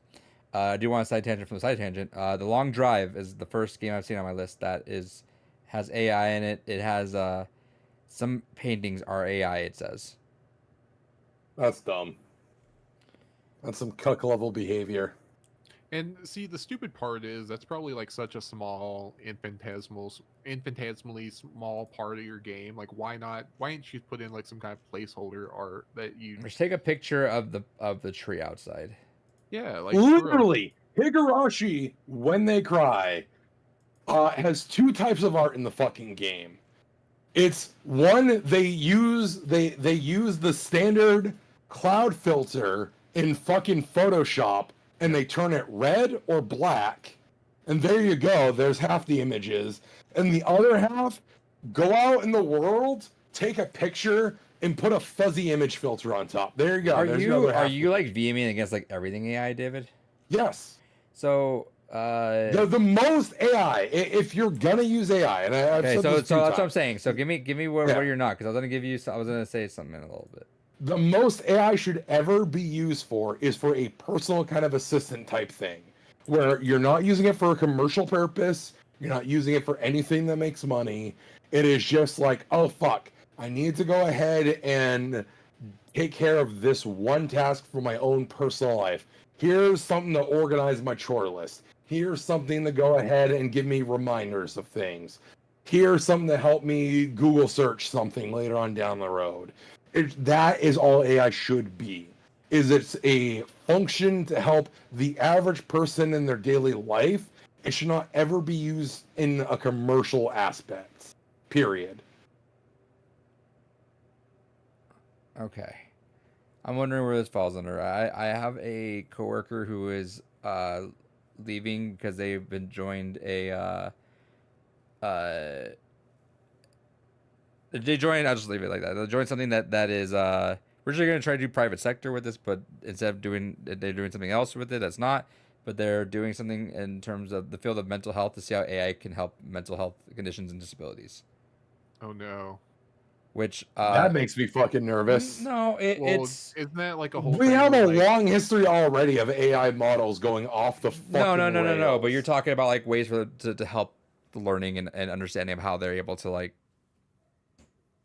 it falls under kind of where you're at, where it's just like it helps ease where they're trying to do with their learnings and all that stuff, rather than because it always is kind of it is kind of a funky way we do the things, right? We're just Sure, like, but there's difference between like, oh hey, like fucking remind me what I need to do for today, and like, oh yeah, let's go fuck around with people with mental health issues. no. Like It's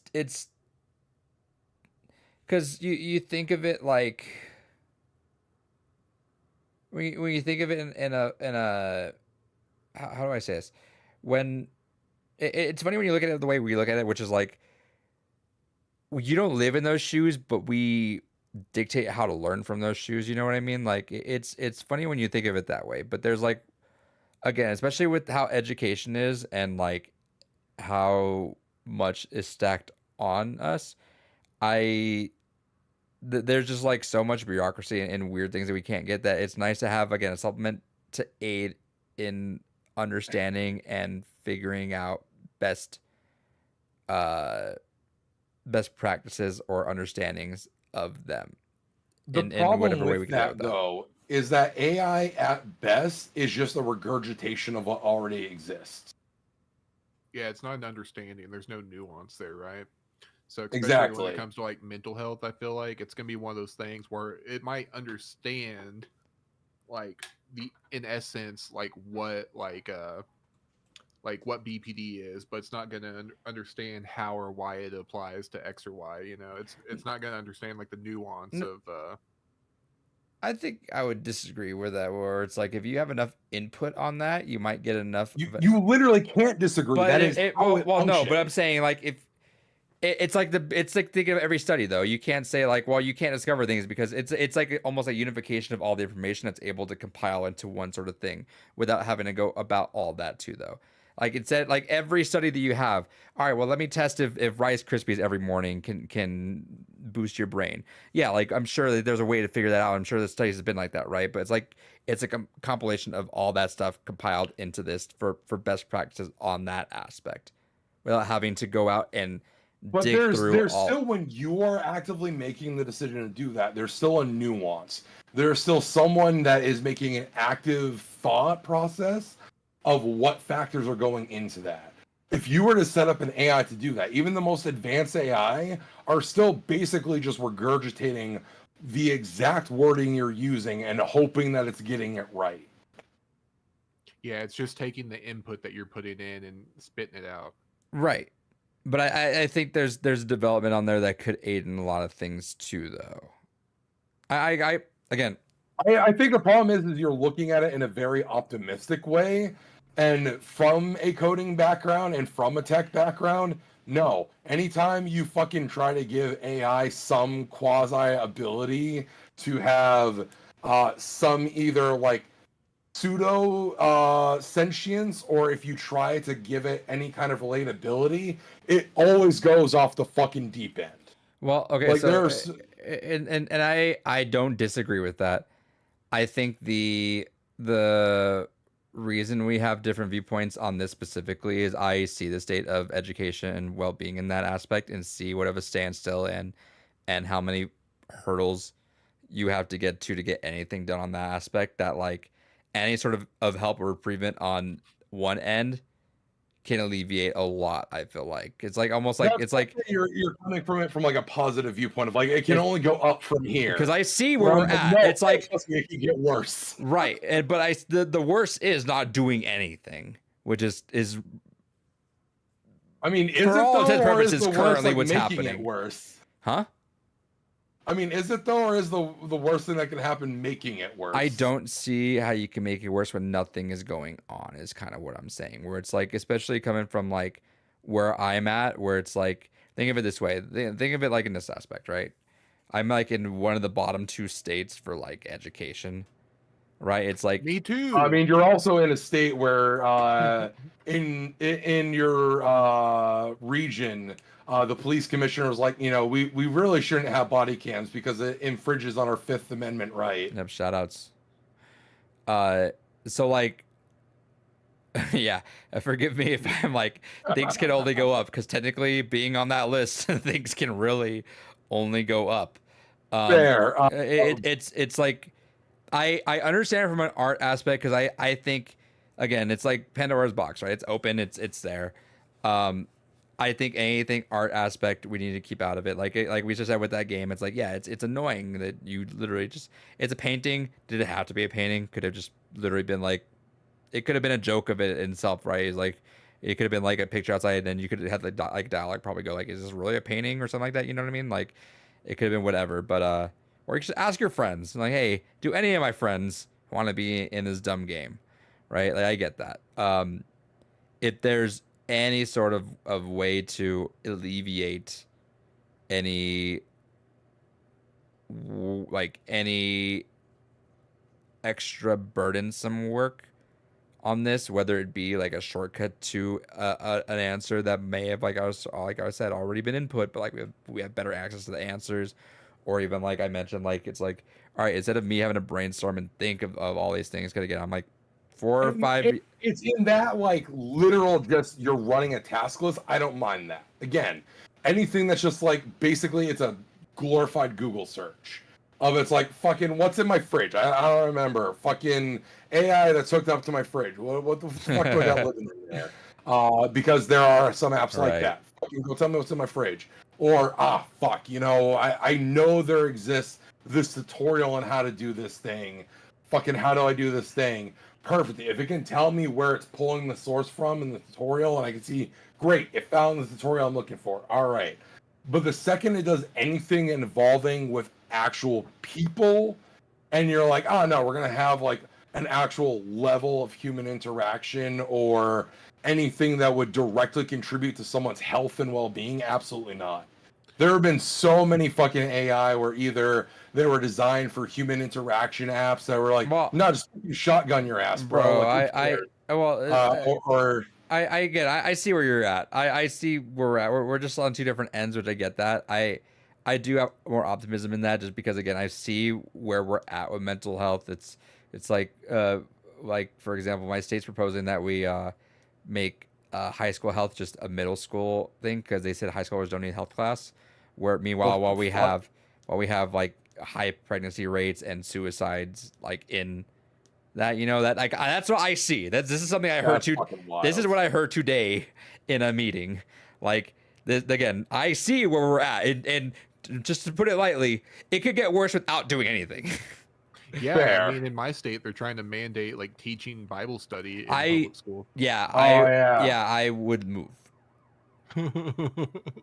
Like I have lucked out in that so far. Maine is in that weird category. People just want to leave things the fuck alone. Right. So no one wants to make things more right leaning, but it also means they don't want to make things more left leaning either. But, right. So like like I see where we're at, and things can get worse without doing anything. So it's like, well, I might as well throw something at it and just like think that there could be a positive thing from that, because oh well, if it gets worse, oh well, it's probably gonna get worse anyway. So fuck it at this point. But like I get on most of those aspects. I feel like again I'm almost of the mind that like it's open and it's done, so might as well just make the best of it and have our own moral grounds where we can. And the moral ground I would be is like it's just art. Like anything that could free your ass up to like do more human shit that you would like to. I get that should be the point. It should never get to a point where like using it to like create, because that's the whole point of us. Like we're the ones supposed to create. But if you can do everything else for me, fantastic. Yeah, and that's kind of where I'm at with it too. Like for me, like unfortunately we're at a point where art is commodified, so artists do need to get paid. Of course, that's a big thing. Pay your artists, blah blah. They were already pretty shitty about that too to begin with. Yeah, and exactly. And now like, and I'm also firmly in the camp that I don't think art needs to be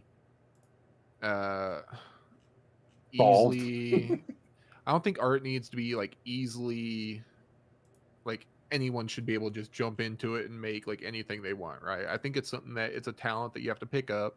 It's a skill that you have to hone and refine.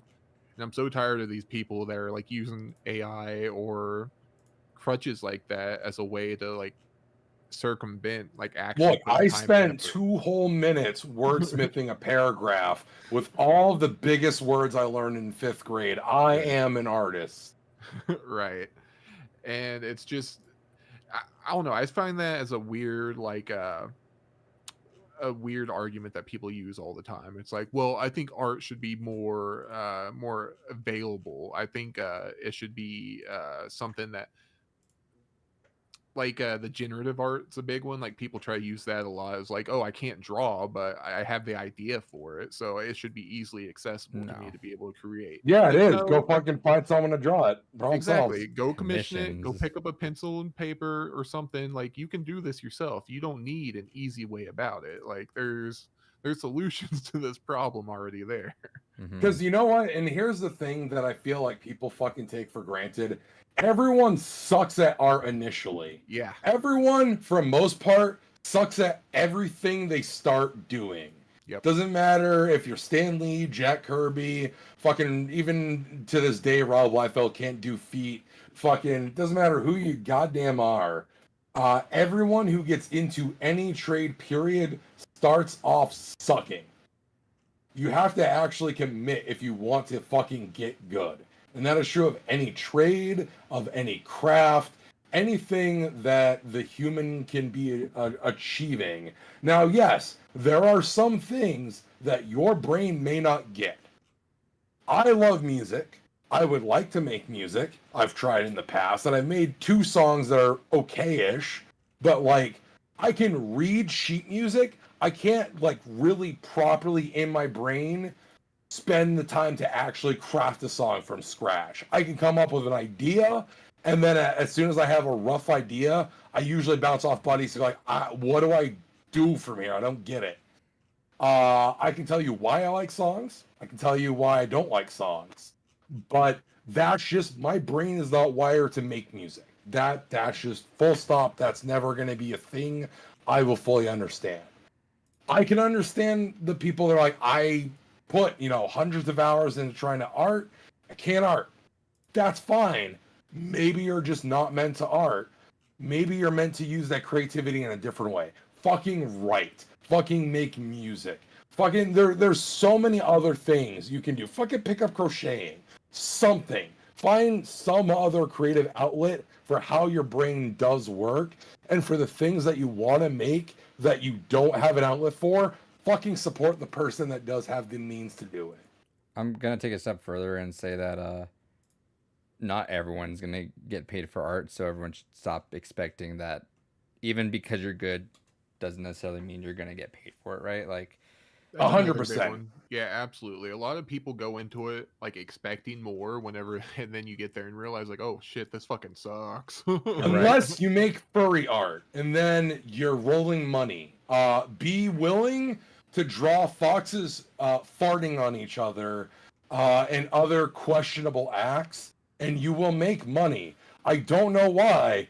Furries have infinite money and they're willing to pay you. So if you're willing to have no scruples, you can make money in art. Just expect to mostly be drawing fat fucking hyenas shitting in their diapers, and you'll make as much money as you can. well, ever I want. mean, genuine. It's like you gotta do all the bullshit, right? Like, it's like Or get into the corporate side like I did. it's some Yeah, if you want to guarantee a paycheck, go into the corporate side. right, like sometimes you gotta be an extra before you work on some other stuff, right? Like you gotta do all this other stuff. Like it doesn't mean you just hop there. But I say this because like there was a friend of a friend is frustrated because like they feel like they should be getting money for all this stuff that they're doing, and it's like you also have the hustle. Like only the top prestigious artists are the ones that get to live off just like creating stuff and selling it like that, you and that's a hustle. Like that is you do not have time to be sitting alone and wondering why not. It's like you got to go out there and hustle. Like that's part of that too. And if like you don't, even if you're good, that's awesome, you're good, doesn't mean like it's gonna happen, right? It's like I'm sure there's 1,000 100,000 people that have been streamers that just didn't work out because they just didn't go on too much or didn't have the tenacity for that. Dave and I will always be upset at ourselves because we promised that if we had kept a work ethic, If we just went another year with around the campfire, if we had kept a work we would ethic, get I that boom. promise I feel like I'd make a solid bet and still win that we would struck gold eventually. right? So it's we like were a year too early with Around the Campfire. right. Yeah, so it's like it just because it's something can happen doesn't mean that it's gonna happen. So this expectation thing, it's got to be tempered. So yeah, with that said, I like I said, to go back to all that, it's like I still think that if it frees you up to do it, even as a fun thing, then cool. Like anything that just makes the menial tasks of life and cuts down this whole like 9 to 5 that we have, that makes it easier for us to like spend more free time doing what we want to do. I'm down for AI to somehow let us do that. But if it's you shouldn't be replacing the creative side of that. You shouldn't be replacing a skill side. Right. With that said, I'm gonna go back to what we're doing on here. Mass Effect. This is Mass Effect Legendary Edition, which is that's fair. It's a trilogy. I don't know if that necessarily counts as a game you should play before you die, but if we have to, I guess Mass Effect. That's cheating by a I massive agree, it's margin, cheating. but I guess it's the singular disc, so.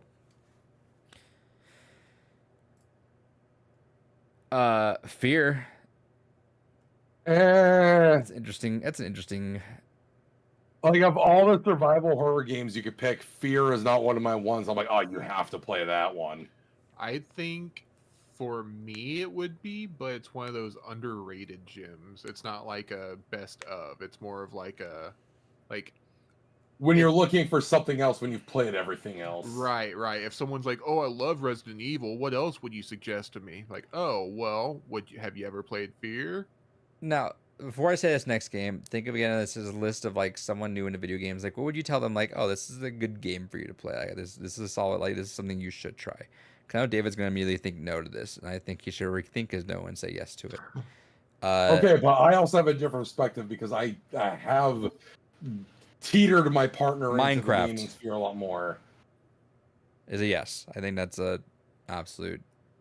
I think no, if only because, again, it falls in the same category of what we've talked a little bit about with the games, where it's not going to click with every person. It doesn't have to. No, but when you're talking about a game that everyone should play, it should be that mass level appeal. Minecraft is on a game that, again, just using myself as an example. Here, let me finish. Minecraft is a game that, if you're someone that wants a Lego experience, or if you're wanting that kind of like, what is a video game kind of experience? Sure. But it's not something that's going to resonate with a lot of people that are looking for a just experience, a beginning, a middle, and end. I'm not saying this is for people playing games, right? Because again, it doesn't necessarily say the every cinematic or every story game on here. It's just like what everyone that wants to play games, that tries games. These are like some of the most central games to play. That's where I would not consider Minecraft to that caliber. That's where I was going to go with it. Kind of like how Adrian was saying. I was going to like almost split it into categories a little bit. I think if you were to have like a list of games to recommend to people, I'd probably try to vary it up just to have like variation throughout. And so I'd be like, okay, if you want like a open-ended like survival sandbox game, Minecraft would be like the game that I'd recommend for that category, you know? Sure. It'd be like the main representative, because I'm not going to go to normie and maybe like if someone was like, hey, I want an open-ended just sandbox game, what do you have? I'm not gonna go be like, oh yeah, I recommend Scum, or have you ever played this mod for Arma that's really good? Like, fair. So I guess that is something that this list should really have like an asterisk, because I feel like if you're gonna recommend games that everyone should play, it should come with these are like the standouts of their examples. Then sure, I'd be more willing for like a mass appeal to be like, okay, Minecraft is quite literally every baby's first like crafting survival game. Sure, fine. If we're grading it under everyone must play it, there's nothing about Minecraft that is inherently better than, say, like Conan or something else, where it's just like, no, it's just literally babies first. So if we're grading it on Is it baby's first gateway into the crafting survival genre? Sure. I'm not gonna give someone like Conan or Rust as their first survival crafting game. I would much sooner give Minecraft as someone's first into that genre. But, however, you still have to be someone that has an idiosyncrasy that leans towards wanting to play that genre. It's just so funny to me whenever you say it doesn't have the mass appeal when it's Minecraft. Like, Minecraft's fucking that is like Yes, the but biggest I'm looking game. at it as, again, if I talk to someone who's never played a video game or has very limited concepts of video games, Minecraft would never be my go-to to get them started unless explicitly I knew they were someone that, again, liked the Lego experience. Like, I just want to sit and fuck around a little bit, maybe tinker, potentially explore a creative part of my brain. Perfect. That is how I do it. When I'm looking to get people into games, honestly, Rasputin, phenomenal YouTuber, highly recommend his content, where literally most of his content is I try to explain video games to my wife and who's never really played video games. I have also lived basically that experience where my partner's background in video games was literally Fable and Tetris. So Crazy too. Trying to get her It says, into- remember, the title of this thing is Essential Video Games Everyone Needs to Play at least once. Yeah, but I don't consider Minecraft essential for who? That you have to quantify. Like, I give no fucks about Minecraft. But It's not essential as far as I'm concerned. And to be fair, it's because we've progressed to a point because we have such a vast knowledge of everything, right? But like, I still think even when I played Minecraft the first time on the 360, it was such a new, interesting experience just going about that. Like, it's one of those games that's so simple by concept that I think we're overstepping how like drop someone in to Minecraft that's never touched a video game before and like they could figure it out, which I think is a testament. They can't. I have literally lived this experience. But like there's a reason why the kids can play that game. Like there's a reason why it's insanely huge. Like kids will be dropped in that fucking game and just like maneuver their way around somehow, some way. Like I do, like it's shocking. It's like I have had I remember like when I was in middle school, this kid who like just shut down, didn't do anything, apparently just knew Minecraft enough about a lot, which went there and just fucking built something. Like it's like you just drop in this world, it's got night and day, all you have is your hand, eventually you push a button and it starts beating things up and disappears, and oh look, there's a block there. Okay, you can put block every there. experience of mine of someone learning Minecraft is like you fuck around for 10 minutes, you open up fucking Google, and then, okay, how do I do X? How do I do this? How do I do that? I've never seen anyone like pop. I have literally, I have seen 5 different people try to experience Minecraft for the first time and get frustrated because there's literally nothing to really give you much guidance beyond like, okay, I know I punched this thing and this comes out, but if I punch this thing, nothing happens. And then all of a sudden, as it's night and it gets It does. All right, I disagree because I stand on that, Kels. I feel like this list so far is like a recommendation list of games to play to like a early Gen Alpha, like late Gen Zer almost. Yes. Like boy, like and specifically like a boy, like these games like Fear, Mass Effect. So next up Portal is Journey. Okay, I do want to replay Journey because it's been so long, but it is one of the ones that I feel like out of them all so far, Journey is probably the closest to like a gameplay experience that you should probably. It's more of like a recommendation than any of the others so far, I feel like. I will say at least it's the most one that feels like an actual experience. Like it is one of the only ones that I'm like, if you were to say, okay, why are video games an experience? Yeah. Journey is so far the only one where I'm like, you could only get that feeling in a video game. Yeah, all the other ones feel like if you ask that question to someone and they're just like, "Oh, dude, have you tried Call of Duty?" Depends. That's what those kind of sound I think the Suicide Mission and Mass Effect 2 is something so video gamey, but definitely something very They said the trilogy, motherfucker. They didn't say Mass Effect 2. It's part of there. It's smack dab in the middle. I still don't think we ignored that one entirely. All right. No well, next up is compilations. Red Dead 2. Okay. Yeah, that one's tough because that I have is no one horse of in them this for me. race. I get it. Literally.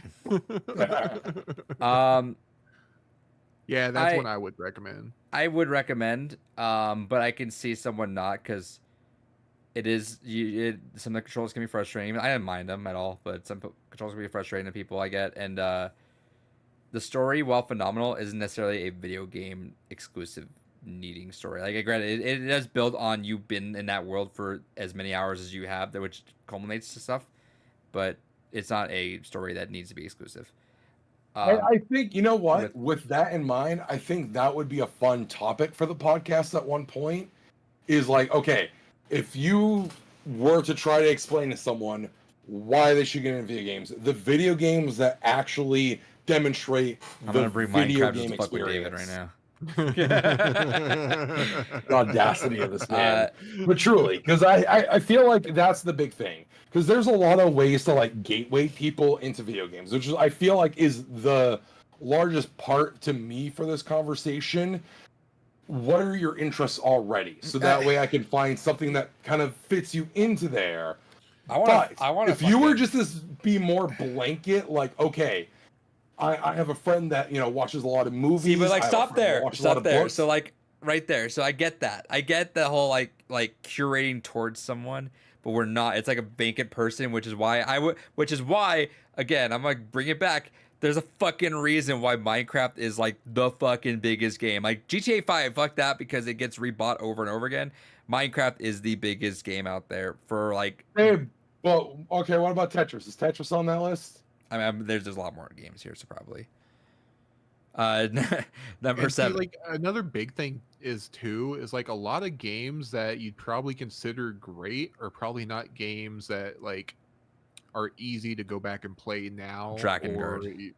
Yeah, like there are games that have You know, terrible honestly, like controls Red that Dead are- again, like that. Yeah. That's $100 commitment.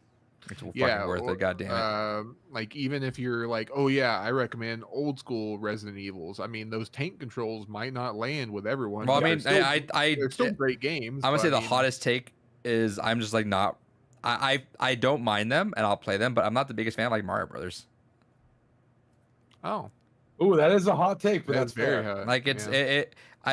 I'll play them. I've never like everyone's like Mario Bros 3 or Mario World's like fucking amazing. I'm like I just never fuck with 2D side scrolls too much. That's how I am with Sonic. Like Mario Bros is like one of the few 2D side scrollers. I'm like, yeah, I fuck with this. But Sonic, I'm like, oh. Sonic, well, yeah, as as a Sega fanboy, Sonic games do not hold up. I hold right. And hey, let's the fun part of the mechanic. Let's severely punish you if you fuck up at all and slow you the fuck down, which is the entire fun of the game. Let's take away the fun because you fucked up. Yeah, no. Just to get power through a bit. All right, we have Before Your Eyes. If you guys knew what that game is, that's the game that you have with the webcam on, where every time you blink, the story like progresses forward. Never heard of it. Yeah, that's a neat one for sure. Ooh, this is an interesting. It's one. a short one. I think it's like a 20-minute game or something like that. Yeah, it have to be because you're. This one's a spicy entry. Okami. Ooh, Yes. yeah. You know what? 100%. Because that one, again, so many elements of how the game is woven into the fact that it's a video game, and you only get the experience from it being. I think a lot of my recommendations would probably be from that era of video games, or if not Mr. that Mosquito. next one. Yes. Yes. Mr. Mosquito. Uh, Leisure Shoot Larry. KOTOR. No. I adore KOTOR. It is an ancient and archaic system to go back to. This one, I was gonna say no off rip, but when I thought about it, when I beat this game, I remember saying to myself, and I need to replay it again to see it. I told myself that the ending is the most exclusively video game ending I could think of. That was the only way to tell it, and it's Back off the line. BioShock Infinite. I think that ending is so video. You can't like write that kind of ending. I feel like without it like not being conveyed as What well are you as talking about? Hollywood's been doing multiverse for like the past 10 years. Wizard of Yeah, Oz. Did better. I adore Bioshock Infinite, but There's always a light tower, Adrian. Come on. exactly, I don't think that inherently has to be video game for that to work. I Like, think straight up, it's if the it's way on a- the way it like plays out, where you're like first time seeing yourself kind of move through things, and you controlling that, I think just hits a little different than you seeing it.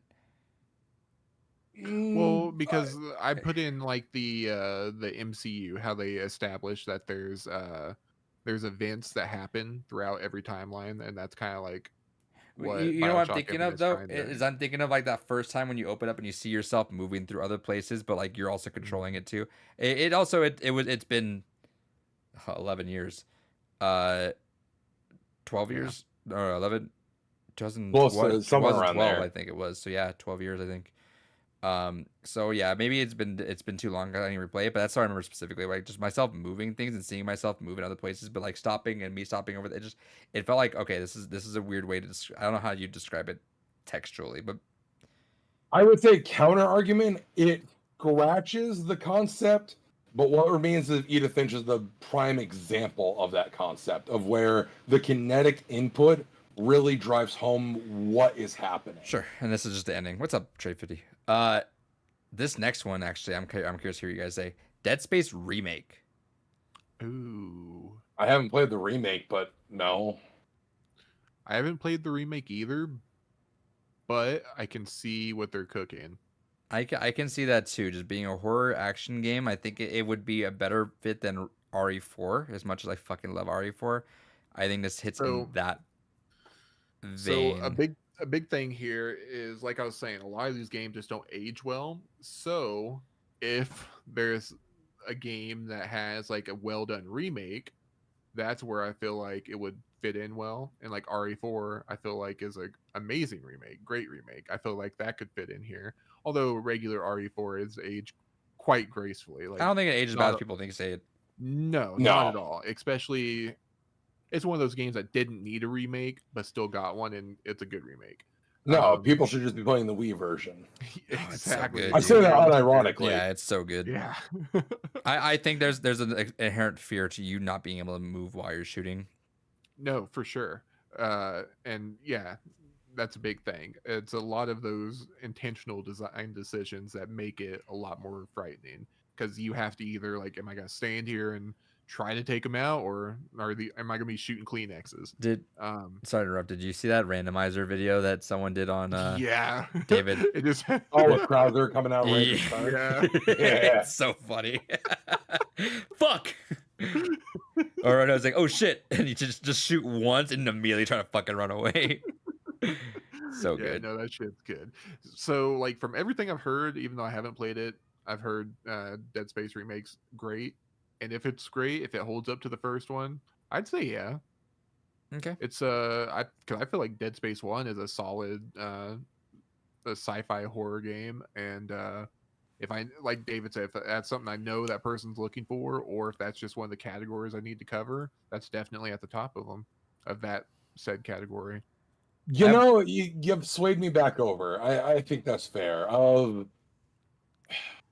horror games, Dead Space already was like one of the more least objectionable for like someone learning how to play a video game. So like if you're looking at it as like, okay, this is, you know, even if you just played other games, but you haven't necessarily played many horror games, that's kind of like the good bridging gap of like, okay, you should play this. That's fair. I at least think it's better than fucking Fear. Like, don't get me wrong, I love Fear, but yeah, Dead Space being there makes more sense. I'm gonna make an executive decision, David. I know you really want to talk about specifically like one thing that came out of today. For these Nintendo things, and you said it was mostly garbage. I kind of like our discussions right now, and I do have to get going. Do we want to just save the direct for tomorrow, or not tomorrow? Fucking next week. Yes, because I'm having fun with this one, Yeah. and I do have to get hopping in not too long. And there's a lot Yeah, more to go. let's. Actually, I just realized. Really, there's not a whole lot. I know you like your Capcom thing, and that'll be our big one. But yeah, we'll talk about that next week. Okay, Do like 3 or 4 at a time. Okay, Elden Just Ring, kinda like rabbit. Yes. Sure. The Fine. Walking Dead. I say yes. No. The I say yes. Telltale? Yeah. Yeah, absolutely. I think that should be like the Telltale representative. Yeah. That would be perfect. Again, if we're looking at it as like if like this is a representative category, sure, fine. Gotcha. This is baby's first choose your own adventure video game. Sure. Yeah. If we're looking at it as like, you have to play this, no, because it is the antithesis of a video game.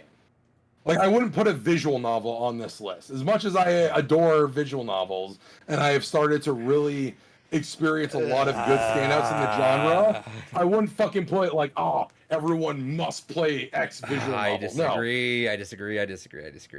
I think I think I understand your issues with the game inherently, where it is not a choose your own adventure, it's a coloring book.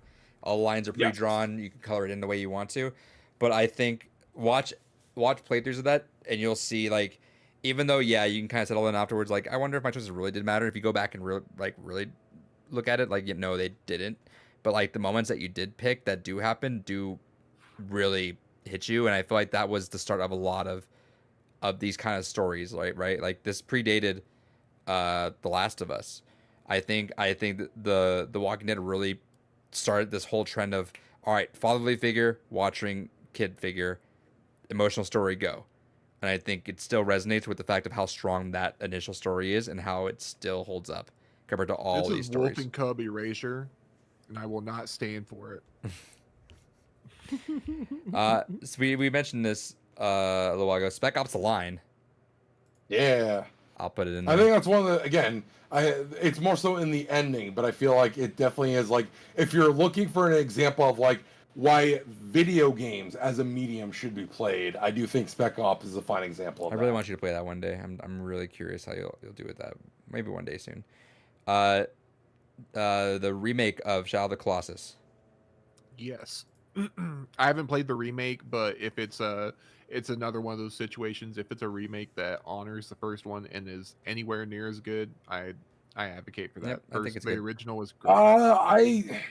I had no issues with the remake in terms of it just being a remake.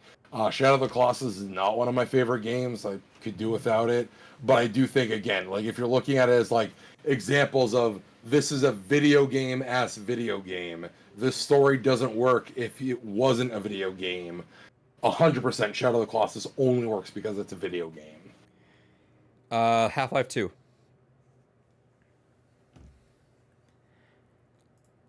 Yeah. Yeah, that one's kind of hard to recommend, right? Because it's an incomplete story, and it's just I like think that's the biggest hindrance of it. It's like, you get to experience something cool, but like it never ends, but not in the fun way. Hades. Ooh. Yes. I think Hades it's only a works really if you cool. like roguelikes. I think it's a really cool way to experience that, though. Is that this roguelikes are so? Correct me if I'm wrong. Is that really like? It's really video games that only have it that way, right? Where you have to keep starting things over, but like gain something new. Yeah. So I think that's, So I guess we're using my own logic against me in this example. If you want an example of you something that only works because it's a video game, then yes, Hades is a fine example. But if you're looking at it from like someone that already kind of has played video games a little bit, you have to really be down for that concept of a roguelike. I don't want to fall into that realm though, because we can say that about every fucking game, right? It's like if it's not this person, you won't like this. So I think just service level, because that same argument can apply with. And I think that's why it fits into that games you have to play, right? Because like you may play it and be like, okay, I don't like roguelites, and that's how fine. I see it. I mean, but it is like hey, if you want to try a roguelite, here's the roguelite I would recommend. Play it. Don't like it, I mean, that's fine, but I still... Yeah, if we're looking at it as like this is the roguelite to do, or again, as like this is an example of like this only works as a game, under those two criteria, sure, 100%. Next one, I imagine Dave and I are going to give a thumbs up on. I don't know if you played it, Kels. To the Moon. I have not played it, but... Oh, you not played it? Nope. Oh, if you want your heart ripped from your fucking chest, I'd recommend you play that game. It's so good. It's so good. It is an example though of you have to be okay with, and I know it doesn't impact you, Kels, but like I ran into this problem with my partner when I got her to go through it. You have to be someone that kind of is okay with that older pixel art style, Mhm. where things are not fully visually represented. Like there's enough of like, okay, Man I said know he what liked this Mario. thing should be. I'm putting it like just quickly taking myself out of me for a second. My partner actually really didn't like To the Moon because of the visual style. Pixel art just is not her thing. It's very hard for her to interpret what things are. The story is just so fucking good though. That ending. The fucking- story is phenomenal, That ending but kills me, dude. it's hard to get attached into things when you're having a hard time visualizing what they are. I'm sorry, you have no heart if you can't get that ending. Just kidding. No, that ending it's just so strong. I think it's so man, I kind of want to just do a fucking Games Gone By, just put Kels through the ringer with everything. All right, let's do a super I still cut. want to play the other two games. I do keep too. meaning I do too. I'm just a little. I know I've heard overwhelmingly positive things about all of them, but I'm just scared. I'm just like a little like because like how do you follow it up? I'm like, oh, everything was. I know how you follow it up. I know perfectly how you follow it up, but I'm just like, it's just a fucking amazing isolated experience. I'm like, I don't want to touch it. I'm gonna eventually, but man, I need to make the partner play it. It's so fucking good. Next, Outer Wilds. Nah. I haven't played, so I can't say. I'd say yes. I heard really good stuff about it. Interesting game. Yeah. David's gonna give an immediate yes on this. I'm curious about us. Yakuza 0. Yeah. I think it's a yeah. Mario 64. Yes. Cinema. I think Mario 64 you do play. Yeah, for sure. The Last of Us. Okay, so are we talking about The Last of Us, or are we talking about The Last of Us re-released? Or we're talking about the it gives me re-release, PS3. re-release. Yeah. Gives me PS3. I fuck with the story a lot, and I think a lot of it comes in that passing aspect of where you're walking with Ellie and you're learning about there in that aspect. You pick up stuff around the world, you learn about the world that way. So it gives a lot of those video game elements. I think it does clash a lot with The Walking Dead in terms of like story where we're going with that in some of the sort of aspects. Obviously not the same, but it does clash with that. But I think it's a strong enough narrative and really cool storytelling to be a recommendation for sure. I think the story is the only thing that carries it though, because like I never finished Last of Us way back when on PS3 because I really didn't care for the gameplay. Yeah, the gameplay is super like mediocre to average. What? But I love factions. I love factions, dude. I never played the multiplayer, but again, yeah. that's where the conversation comes in: is what is experiencing The Last of Us? Yeah, well, it said Is experiencing 2013, The Last of but I Us mean, well, here's the thing: it says 2013, so yes, but also isn't it like not online anymore? No, it's not. So it doesn't fucking matter. So it's like, all right, but So then experiencing Last of Us is just the single player. Yes. So if you're looking at the single I player, know, but I'm just saying the story does all the lifting, I but know. the gameplay is like. Well, that's what I'm saying. No, I'm saying is I actually like the gameplay of it too, though. I'm saying I like the gameplay enough that I like the multiplayer. That's what I'm saying. But I understand. I think you guys saw a point on that. The gameplay can be a mishmash. Far Cry 3. Honestly, I'd recommend like a lot of that era of PS3 sort of like action adventure games, kind of like that, right? I think Yeah, we had a lot of everyone should go creativity to play it. 3D Dot Game Hero. Honestly, Like Infamous would be on there for me. That'd be Yes. a recommendation for like if someone's like, "Hey, what's a good superhero game?" Like, "Hey, go play Infamous, dude. That's fucking sick." I forget. Or Oh, sorry. like Uncharted 2 or something. One day I'll play that. same. Uncharted 2 and 3 are so good. We need to just do this. I think we need to just do Games Gone By the way we did it before. I think, David, I mean, I kind of like the way we forced each other to play games that we're like, I think you're gonna like this, but we'll figure. I want to do it. Just fucking need time. Just say fuck it. time. You know, we each pick 4 months, and then we I just need start time. rolling I out need to fucking figure. I need to games. figure something out. But really quick on that, I forget what game it was. I traded some kid. Definitely, the value was skewed. I made sure everyone knew. I even let the parent know when they were trading. I'm like, so you know, this one's worth more than this. But the kid really wanted whatever game. I forget what game I traded for, but I traded some kid 3D Game Heroes for one other game that I had as a spare of. It met up, and like I said, I refuse to feel guilty about it, but I do feel a little guilty. I gave him Duke Nukem Forever in exchange. He gave me Fire Emblem on GameCube. Yeah. Far Cry 3. Yeah. Yeah. I think it's N2. It kind of spawns the whole Ubisoft way of doing things, but I don't necessarily think that's a good thing.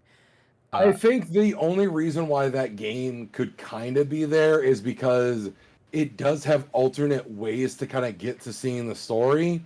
So I think if you are someone like, again, there's a whole ending of like, dude tells you fucking sit put and I'll fucking be right back.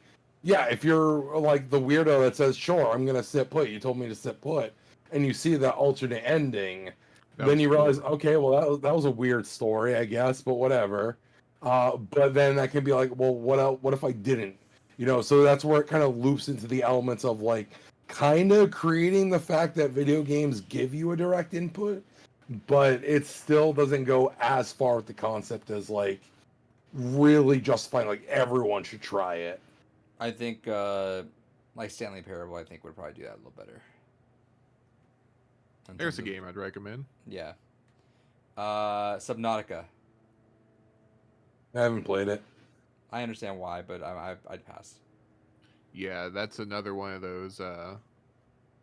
Like I already recommended Minecraft, so it'd be hard to go and be like, "Hey, you want to play another 100?" It's Minecraft hour. underwater. Yeah, you want to play that same game but again? Speaking of Minecraft, Tetris. I don't think it's a must play, but sure. I mean, That's I banger think it is the Yeah, ultimate exactly. banger soundtrack, but I think it is the ultimate like time waster. Like again, if we're looking at it as like the defining game Marvel of Snap. their genres, It's a puzzle game though. Like I think it's yeah, but like it is the puzzle game. That's only because Exactly. the Russians didn't have Marvel Snap, bro. This is true. It's true. God of War 2018.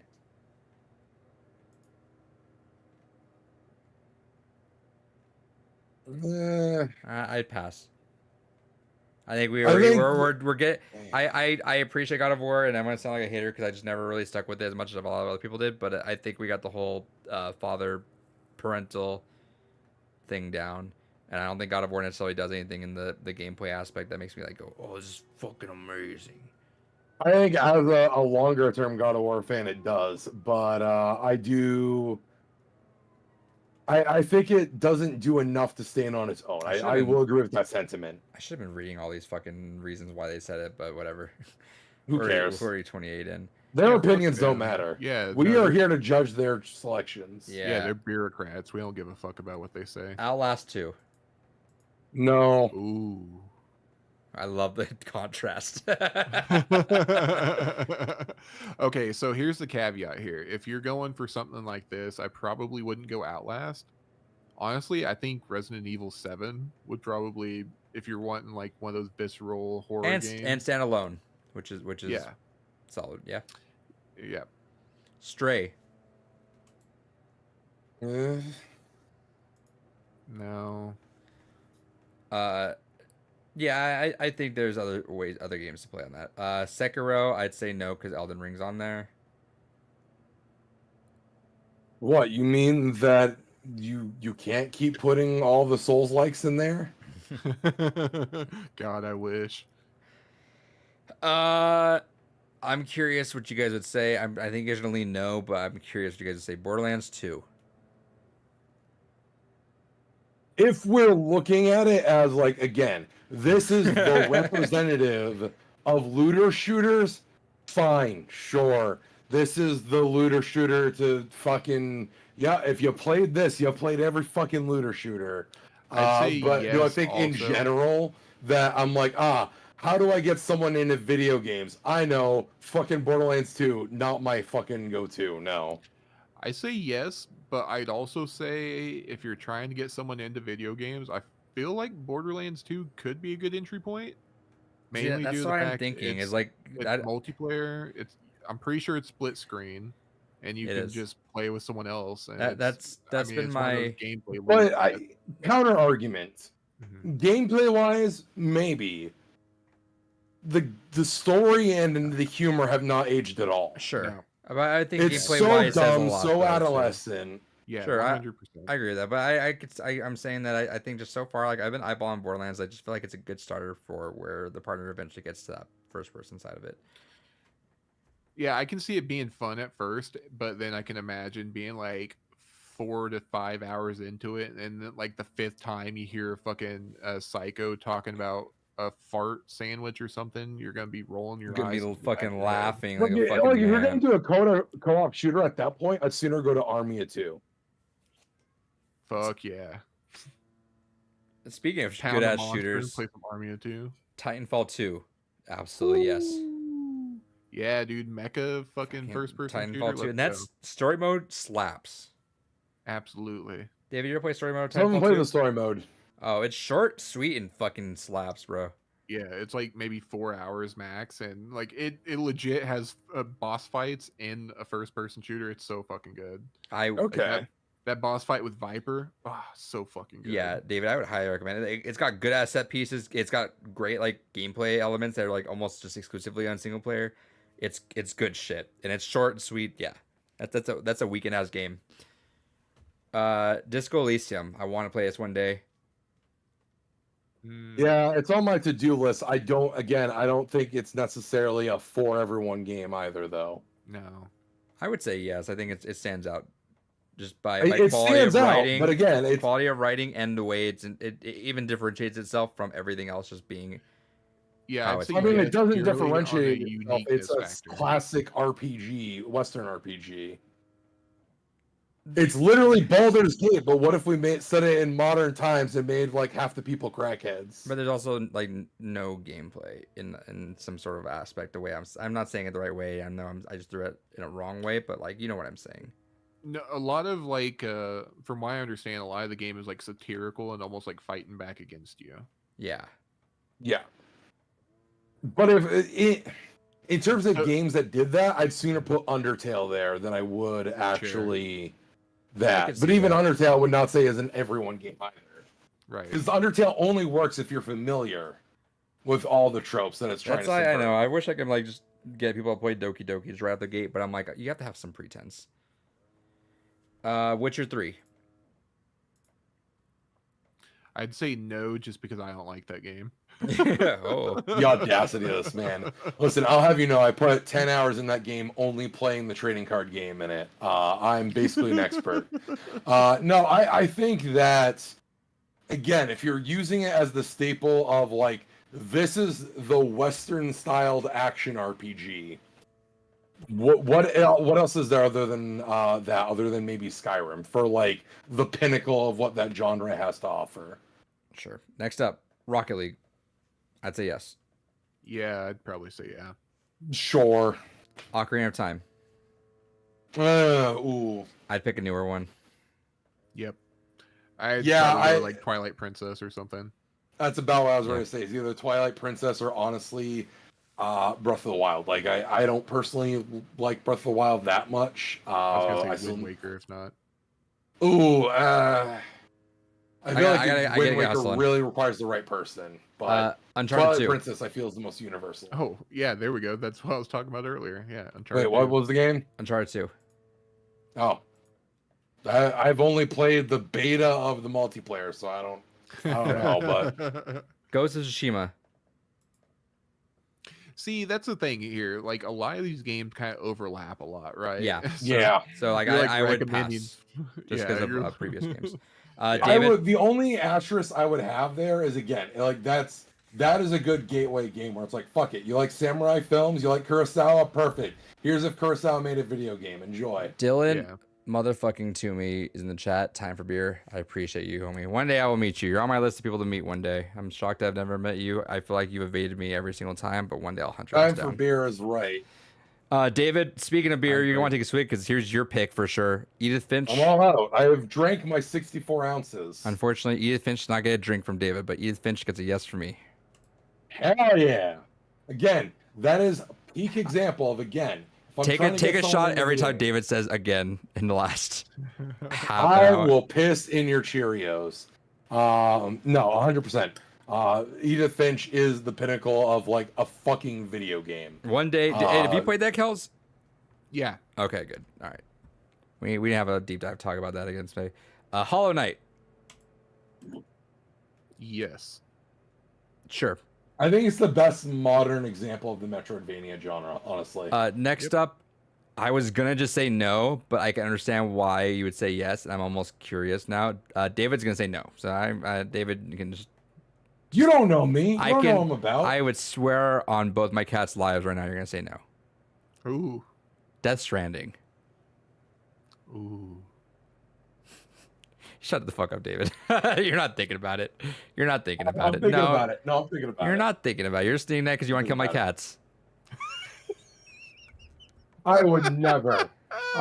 No, so I understand why, no, because yeah, like it is a no for me either way. But it's a very the way it is. It's just a Get it? different thing. His name is Bridges because he unites people across parts of land. But see right there, Get right it? there. So wait, It's wait, wait, deep. wait, wait, wait. So even just Oh the yeah, how do you explain Die Hard Man? Okay. like I just the absurdity of that I think is an interesting thing to have in video games too, though.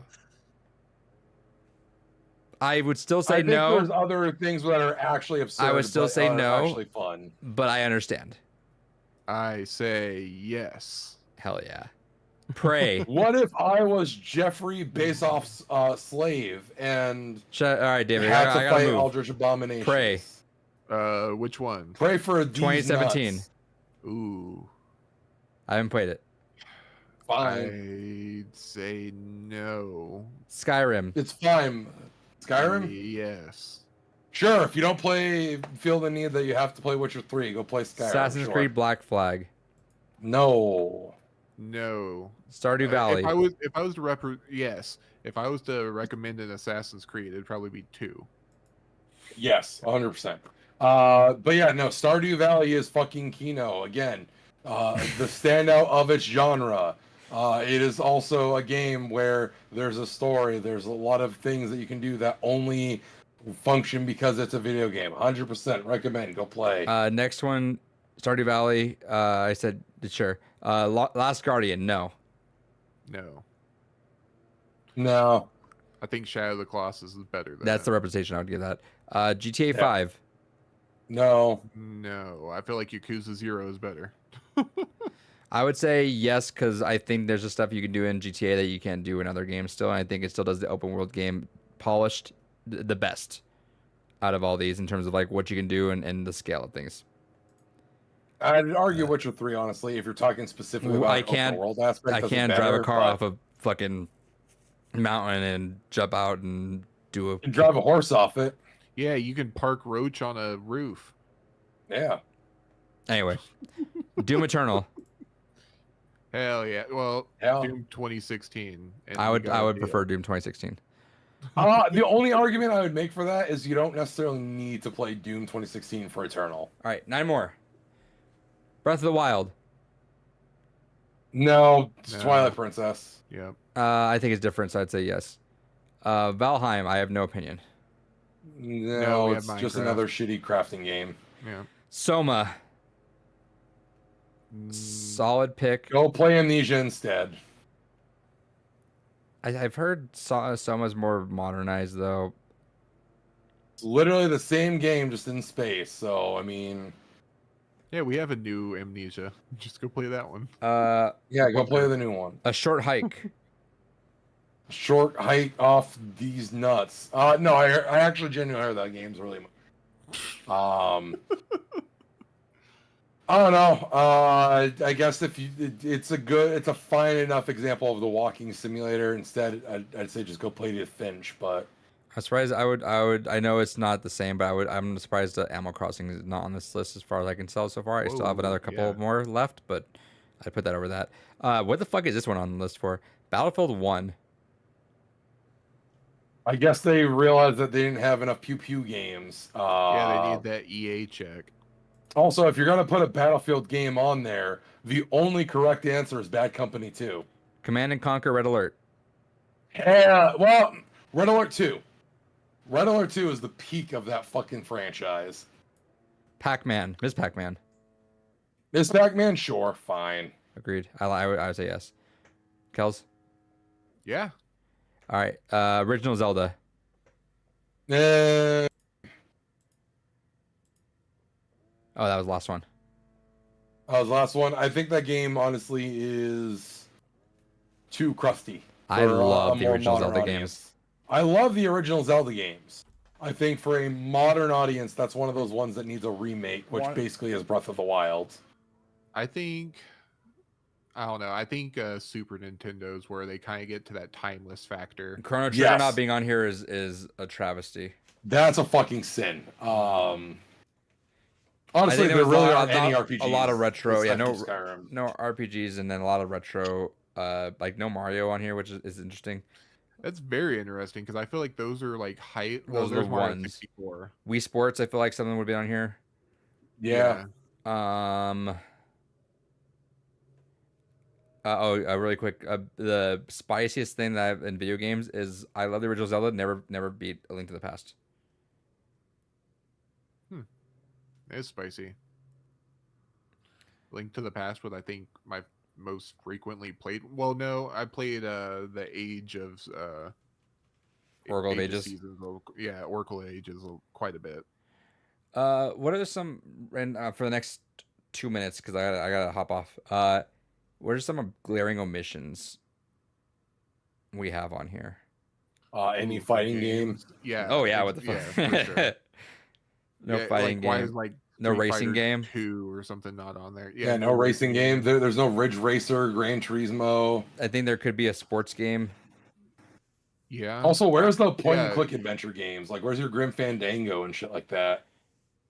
Yeah, no Monkey I Island. keep saying this. One day I would like for us to either make like a top 100 list or like let's build an essential list. We should. Yes. How about that? Let's do this For next There week. was, next week. Our There was homework. one that y'all did a few weeks before I hopped on with you, where you did like a top 5, and I started working on one. So So how about I have a this? little bit of a head start. Because we were gonna do that. I remember we were gonna originally do that. So how about this? We each. How much would be feasible? Do you think? How many games do you think would be good for us to? I think we should do it by like genre representatives. I think that's the easiest way to do it. No, I want it to be fire and for us That's to. how us I'm doing it. No. So, I mean, if you have to that way, but I'd say I I'd think personally. make that like an unofficial thing. Just try to limit it down that way, but also try to do like a top whatever. Because I think we could, I would say this. We bring what, like 25 games each? Boil it down to like. I think boiling it down to like 20 would be interesting. And we got to figure out if we have some glaring omissions on there, we could do them live and add as we need to. But I'd say we bring like 25 games, 25 games each of games that, because we're going to have some overlap. Just like games that you would recommend. Or... Like we got at the end of the podcast next week, we have to have the 25 essential games you must play.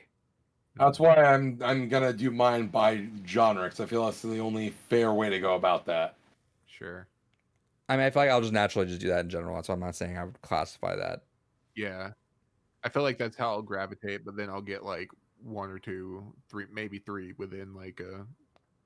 Yeah, because especially if we're shooting for 25, I don't think we can reasonably stretch out 25 game genres, but No, so I'd say just bring 25, and obviously we're gonna have some overlaps, but we gotta boil all like each. So we're gonna have like quote unquote 75 games. Obviously, we're gonna have like probably like 60, I imagine 50, but we gotta boil that down to just a top 20 list. Easy. We say that David's gonna argue like why EDF 5 belongs on a list and why. I was gonna say, Kels, you haven't experienced the willingness I have. I need to put you to through the argue David ringer. everything. All right, I gotta run. Sorry we didn't talk about Nintendo things. Hey, shout outs to Balatro doing stuff. Why Peach Tower wasn't on Switch until today is fucking beyond me. That's Yeah, a it's Switch crazy. ass fucking Switch game. But shout outs, go buy that game. It's fucking awesome. Shout out to the Capcom collection. We'll talk about you maybe more next week. When you add more Capcom games to this list, because it's just severely lacking Capcom games. What the fuck are you talking about? This list is a fucking banger. The one we just went through. Oh, the top. Oh, I thought you were talking about the Nintendo Direct shit. No, there's how many Capcom games did we go through on this list just now? On this I don't list think just there's now, anything. none. Yeah. Holy shit! Did we not go through a single? 'Cause we just talked. Yeah, we didn't talk about a single Capcom game. The only Capcom games we talked about were ones we brought up ourselves, like Resident Yeah, Evil. ones that we would interject in. Yeah, what the fuck? We didn't add a single Capcom game. Not even a fucking like throwaway Mega Man. No, 2 or also no something. Konami game. Yeah, Death Stranding was on there. No Square. Yeah, Death Stranding. Yeah, that's all you need. No, that's Kojima. Nah, it's close enough. No. All right. Yeah, it counts. All right. All right, stream. That's all I got. Bye bye.